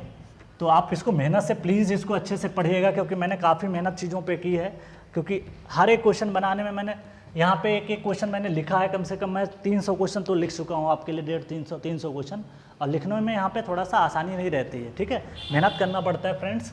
इसलिए प्लीज़ इसको जितना अच्छे से देखोगे आपके कैरियर के लिए उतना बेटर रहेगा। स्टील में आपको फालतू कहीं इधर दौड़ना नहीं पड़ेगा, और स्टील में मैक्सिमम चीज़ें आपको एक ही जगह कवर हो जाएंगी, इसीलिए मैंने क्वेश्चन भी करा दिए एक एक क्वेश्चन करके। तो प्लीज़ इसको कोशिश करिएगा कि क्वेश्चन को ज़रूर सॉल्व करिएगा, और इसके अलावा भी अगर आपको कहीं से क्वेश्चन मिल जाते हैं तो आप उसको ज़रूर सॉल्व करिएगा। जितना प्रैक्टिस करोगे उतना आपके एग्ज़ाम के लिए बेनिफिशियल होगा और आपको क्वेश्चन नया नहीं लगेगा, ठीक है। तो कोशिश यही करना कि जितना हो सके उतना क्वेश्चन को क्या करना, प्रैक्टिस करना। बाकी हम धीरे धीरे चीज़ों को पढ़ाते जाएंगे, धीरे धीरे कंप्लीट करते जाएंगे, और 80% सिलेबस लगभग हमने कंप्लीट कर लिया। अब 20% ही सिलेबस बचा है, उसको 2-3-4 दिन में कंप्लीट कर लेते हैं। आप तो एक आपको प्लेट गर्डर पढ़ना है, स्टिफनर पढ़ना है, और उसके अलावा गैंट्री गर्डर पढ़ना है। रूफ ट्रस का भी पढ़ लेंगे, थोड़ा बहुत टॉपिक एक दिन में ख़त्म हो जाएगा। रूफ ट्रस भी ज़्यादा नहीं, 2 घंटे की क्लास लगेगी।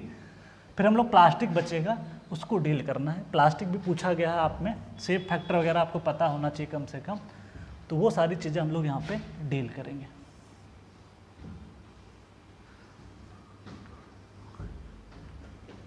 चल आगे बात करते हैं, कुछ और क्वेश्चन हैं जिनके बारे में हम लोग यहाँ पे डील करते हैं।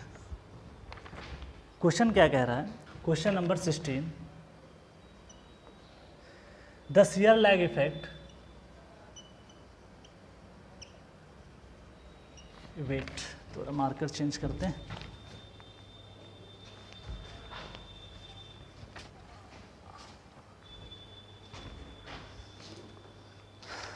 the shear lag effect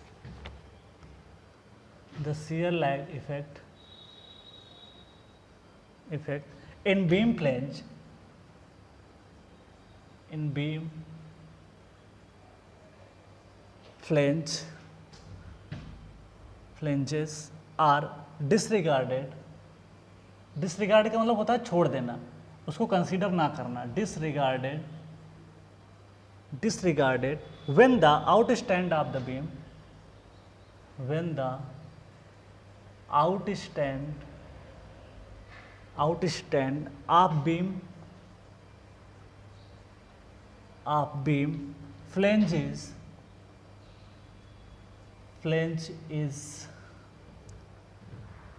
is less than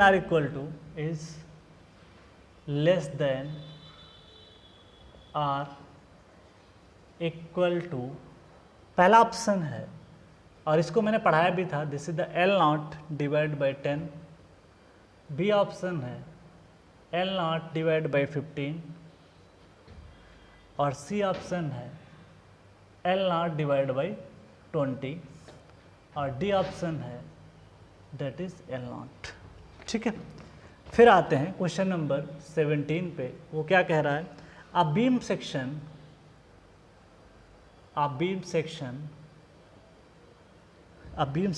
is classed as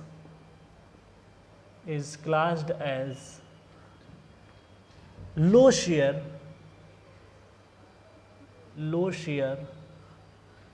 case when low shear case when, इसको बारे में बहुत डील किया था. when the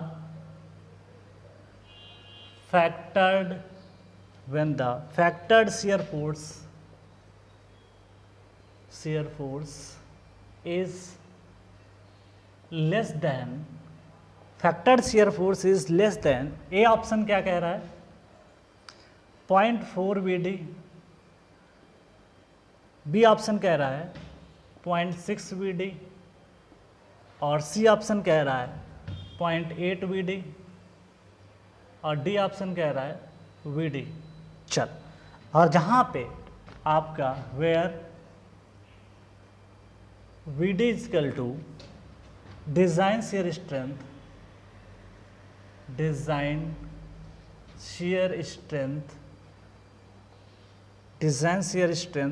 of the cross section. चल, नेक्स्ट क्वेश्चन है क्वेश्चन नंबर 18. बड़ा अच्छा क्वेश्चन है, ये सब प्रॉबिलिटी है क्वेश्चन की. द स्लेंडरनेस रेशियो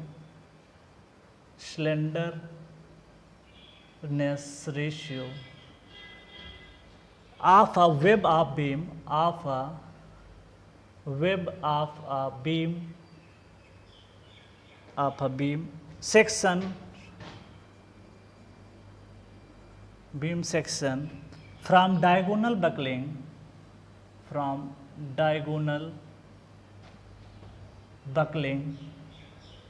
डायगोनल अगर बकलिंग इसके लिए हो जाती है, consideration is given by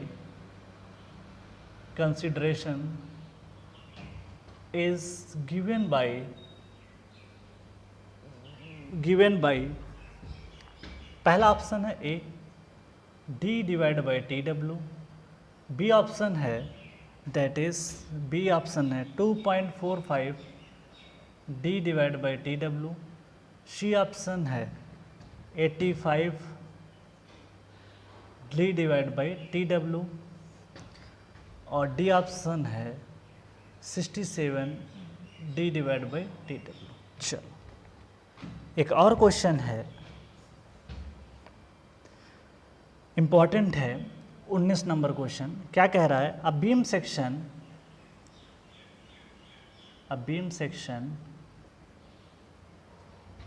is selected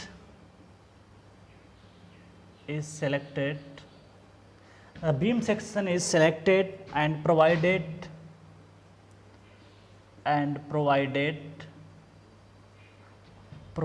on the basis of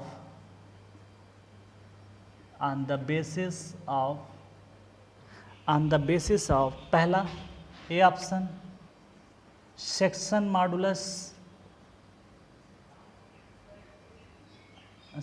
modulus, B deflection,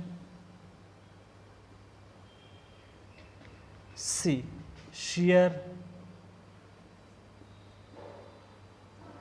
और D, all of these, all of these। एक क्वेश्चन है जो कि गेट 2016 में पूछा गया है और ये क्वेश्चन अच्छा है, इससे कुछ सीखने को हमको मिलेगा।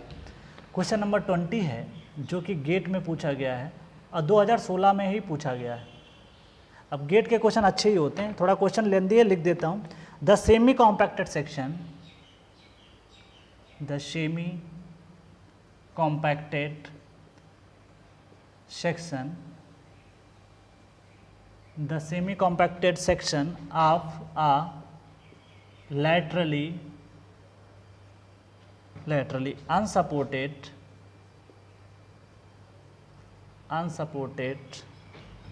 steel beam has an elastic section modulus,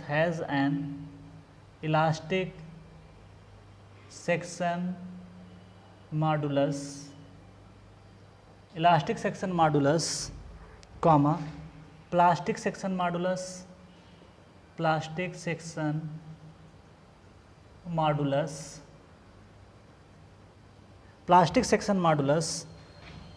and design compressive stress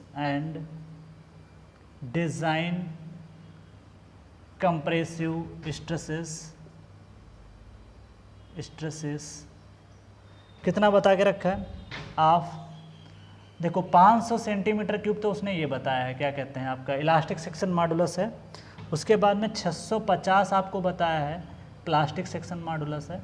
उसके बाद में कॉमा करके स्ट्रेसेस दे रखी हैं एंड 200 मेगा पास्कल उसने बताया है कि ये कंप्रेसिव स्ट्रेसेस हैं जो डिज़ाइन है। ठीक, चल ये रिस्पेक्टिवली में आपको डेटा दे दिया गया रिस्पेक्टिवली। अब फिर आपसे क्या पूछा है, आपसे ये पूछा है कि आपको the design flexural capacity, the design flexural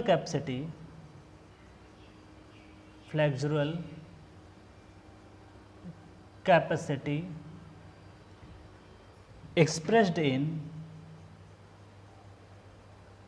expressed in kilonewton into meter of the section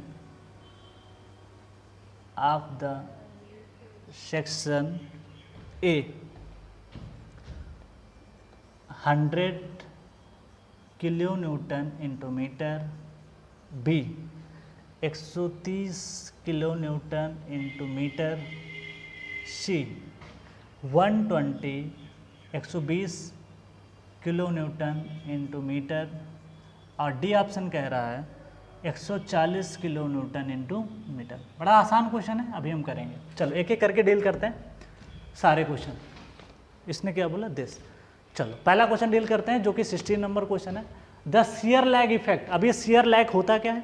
shear lag कुछ भी नहीं होता है, नॉन डिस्ट्रीब्यूशन ऑफ स्ट्रेन होता है, non uniformly distribution of strain या स्ट्रेस, बेंडिंग स्ट्रेसेस। तो ये समझ लीजिएगा शियर लैग का मतलब क्या होता है, बहुत बार पूछा जाएगा एग्जाम में, तो ध्यान रहे।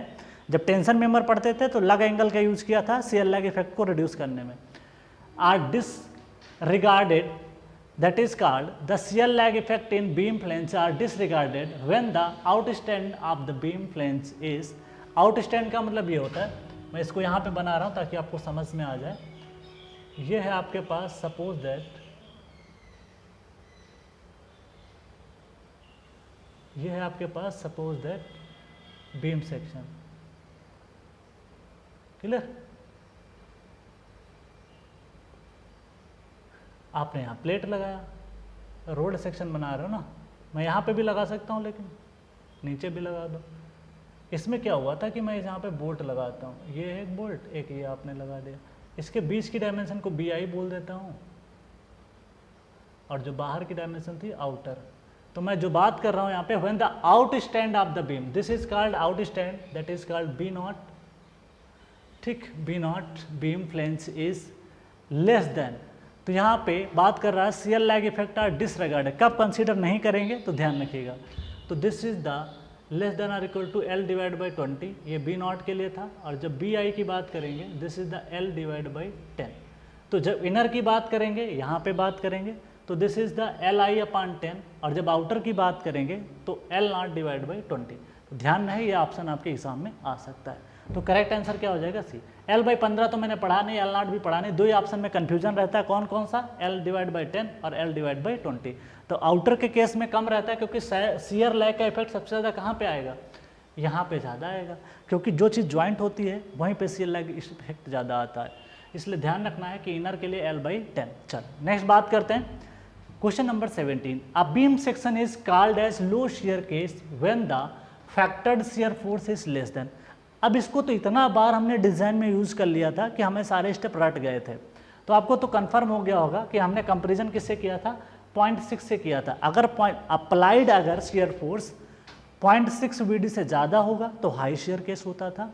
अच्छा, दूसरा क्या था कि 0.6 जो आपका अप्लाइड शेयर फोर्स होता है, जिसको मैं VU मैक्स बोलता था, वो वैल्यू अगर दैट मैं यहाँ पे लिख देता हूँ, अगर VU max is greater this is less than 0.6 VD, this is called low shear case, low shear case.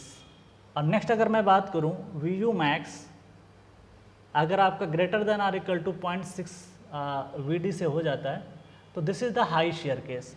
ये ऑब्जेक्टिव आने के बहुत ज़्यादा चांस है हाई शेयर केस, क्योंकि ये ऐसा क्वेश्चन ESVS में आ चुका है।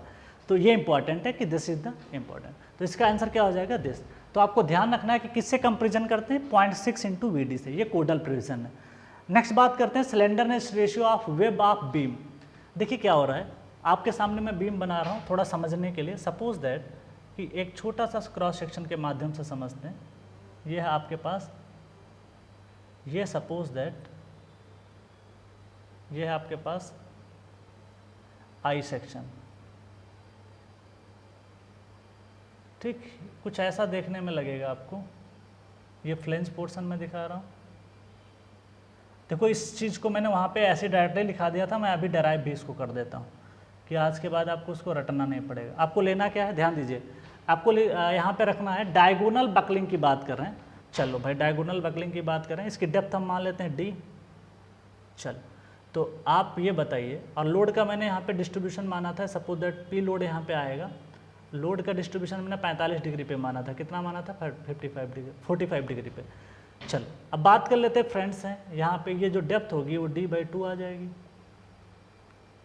चलो अब आप बताओ मेरे को यहाँ पे क्या चाहिए, मेरे को यहाँ पे चाहिए स्लेंडरनेस रेशियो। आप बताओगे स्लेंडरनेस रेशियो होता क्या, L effective divide by R minimum करोगे। चलो R मिनिमम अगर मुझे निकालना है तो R मिनिमम मैंने बहुत पहले बताया था कि अगर आपके पास सेक्शन ये है तो T डिवाइड बाई क्या करते थे, रूट दिस।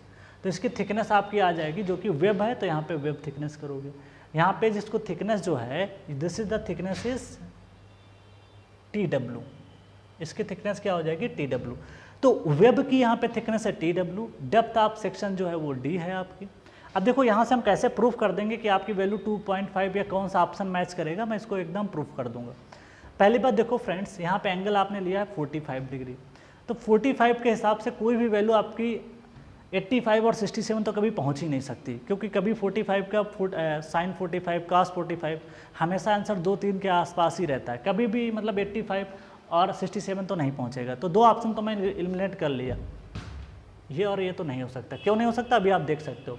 देखो फ्रेंड्स हम लोग क्या करने जा रहे हैं, मेरे को चाहिए यहाँ पे L इफेक्टिव चाहिए, तो सबसे बड़ा रीज़न ये है कि L इफेक्टिव आपका ये वाला पोर्शन आ जाएगा, this is the L effective. तो इसको मैं बोल रहा हूँ L इफेक्टिव, क्योंकि बकलिंग जब अकर होगी तो 45 डिग्री मैंने डिस्ट्रीब्यूशन माना था बकलिंग के केस में, लोड के डिस्ट्रीब्यूशन में, ठीक है। तो अगर आप 45 इसको मानते हो तो आप लिख सकते हो, कोई भी ट्रायंगल में लगा दो, ये छोटे से ट्रायंगल में अगर आप लगाओगे क्या, ये 45 डिग्री ये भी हो जाएगा, ये 45 तो ये भी 45, क्योंकि ये 90 है, ये भी 45।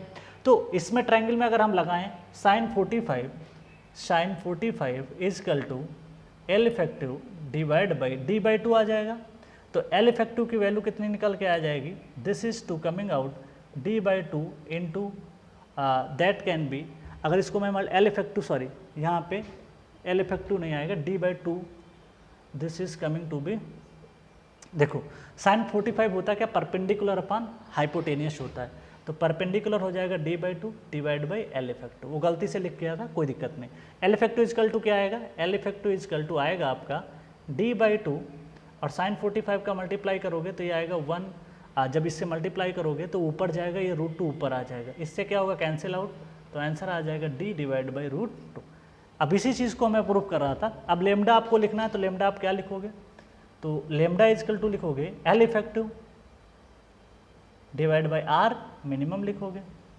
अब बताओ L इफेक्टिव आपके पास कितना है, d डिवाइड बाई √2 है, और R मिनिमम आपके पास निकाल चुके हो क्या, TW डिवाइड बाई √2। इस चीज़ को मैंने वहाँ पे डराइव नहीं कराया था, लेकिन आप करा दे रहा हूँ, ठीक है, बाद में मुझे ख्याल आया तो इसलिए मैंने इसको मैं पुटअप करूँगा तो यहाँ पे आंसर आएगा TW, ठीक है, this is the TW, sorry root में नहीं आएगा, ये तो ओपन ही रहेगा, ये तो आप पढ़ ही चुके हो, ये तो बताने की ज़रूरत नहीं है, आपको बहुत अच्छे से मैंने पढ़ाया था क्या, कंप्रेशन मेंबर, वहाँ पे आपको बताया था कि T/12 √2 कैसे आता। अगर आपने लेक्चर नहीं देखा तो जा करके आप चेक कर लीजिएगा कि मोमेंट ऑफ इनर्शिया मिनिमम कैसे आता निकल के।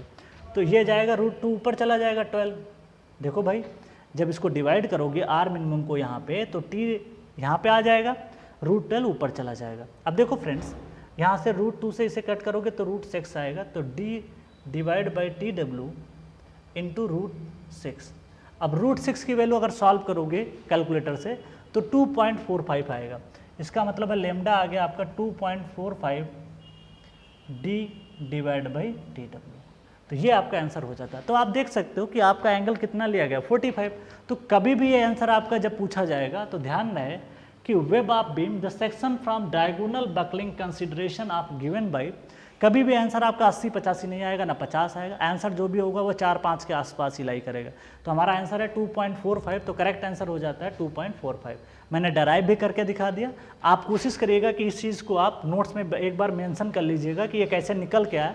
वहाँ पे मैंने इसको ऐसे लिख दिया था, लेकिन प्लीज़ आप इस चीज़ को मेंशन कर लीजिएगा अपने नोट्स में, जहाँ पे मैंने इसको 2.45 इंटू d/√2 लिखा है। अब बात कर लेते हैं, यहाँ पे नेक्स्ट क्वेश्चन पे चलते हैं, जो कि न्यूमेरिकल है, गेट का है। द सेमी कॉम्पैक्ट, पहले तो आप अंडरलाइन करिए, यहाँ पे एक बात भूली गई है, this is the semi compact. अब सेमी कॉम्पैक्ट का मतलब ये होता है, मैंने आपको बताया था जो स्ट्रेस का डिस्ट्रीब्यूशन होता है, मैं चीज़ों को यहाँ पे लिखूँगा, यहाँ से आपको समझा सकता हूँ, यहाँ पे चीज़ों को लिख रहा हूँ। चल, सेमी कॉम्पैक्ट का मतलब क्या होता है, मैंने बताया था आपको, सेमी कॉम्पैक्ट के केस में आपका जो स्ट्रेस का डिस्ट्रीब्यूशन होता है वो कुछ इस तरीके से रहता है, सेमी कॉम्पैक्ट Fy, ठीक। तो this is the semi compact section. इस देखिए, अगर वो कॉम्पैक्ट बोलता या प्लास्टिक बोलता तब हम इसका स्ट्रेस का डिस्ट्रीब्यूशन रेक्टेंगुलर बनाते, लेकिन उसने पूछा क्या है, हमसे ये पूछा है, उसने पहले ही बता दिया। देखो गेट के सवाल में क्या है, आपको ध्यान रखना पड़ेगा, उसने बोला semi compact section of a laterally unsupported steel beam has elastic modulus. तो देखो मैंने इलास्टिक लिख दिया, इलास्टिक की वैल्यू कितनी है, 500 शायद मुझे लग रहा दिया है, तो मैंने 500 सेंटीमीटर क्यूब लिख दिया। इसको चाहो तो आप बना सकते हो mm में, तो 500 into 10⁻6 mm cube, okay, sorry 1 centimetre वाला 10 होता तो यहाँ पे 10 लिखोगे पावर 3, ओके।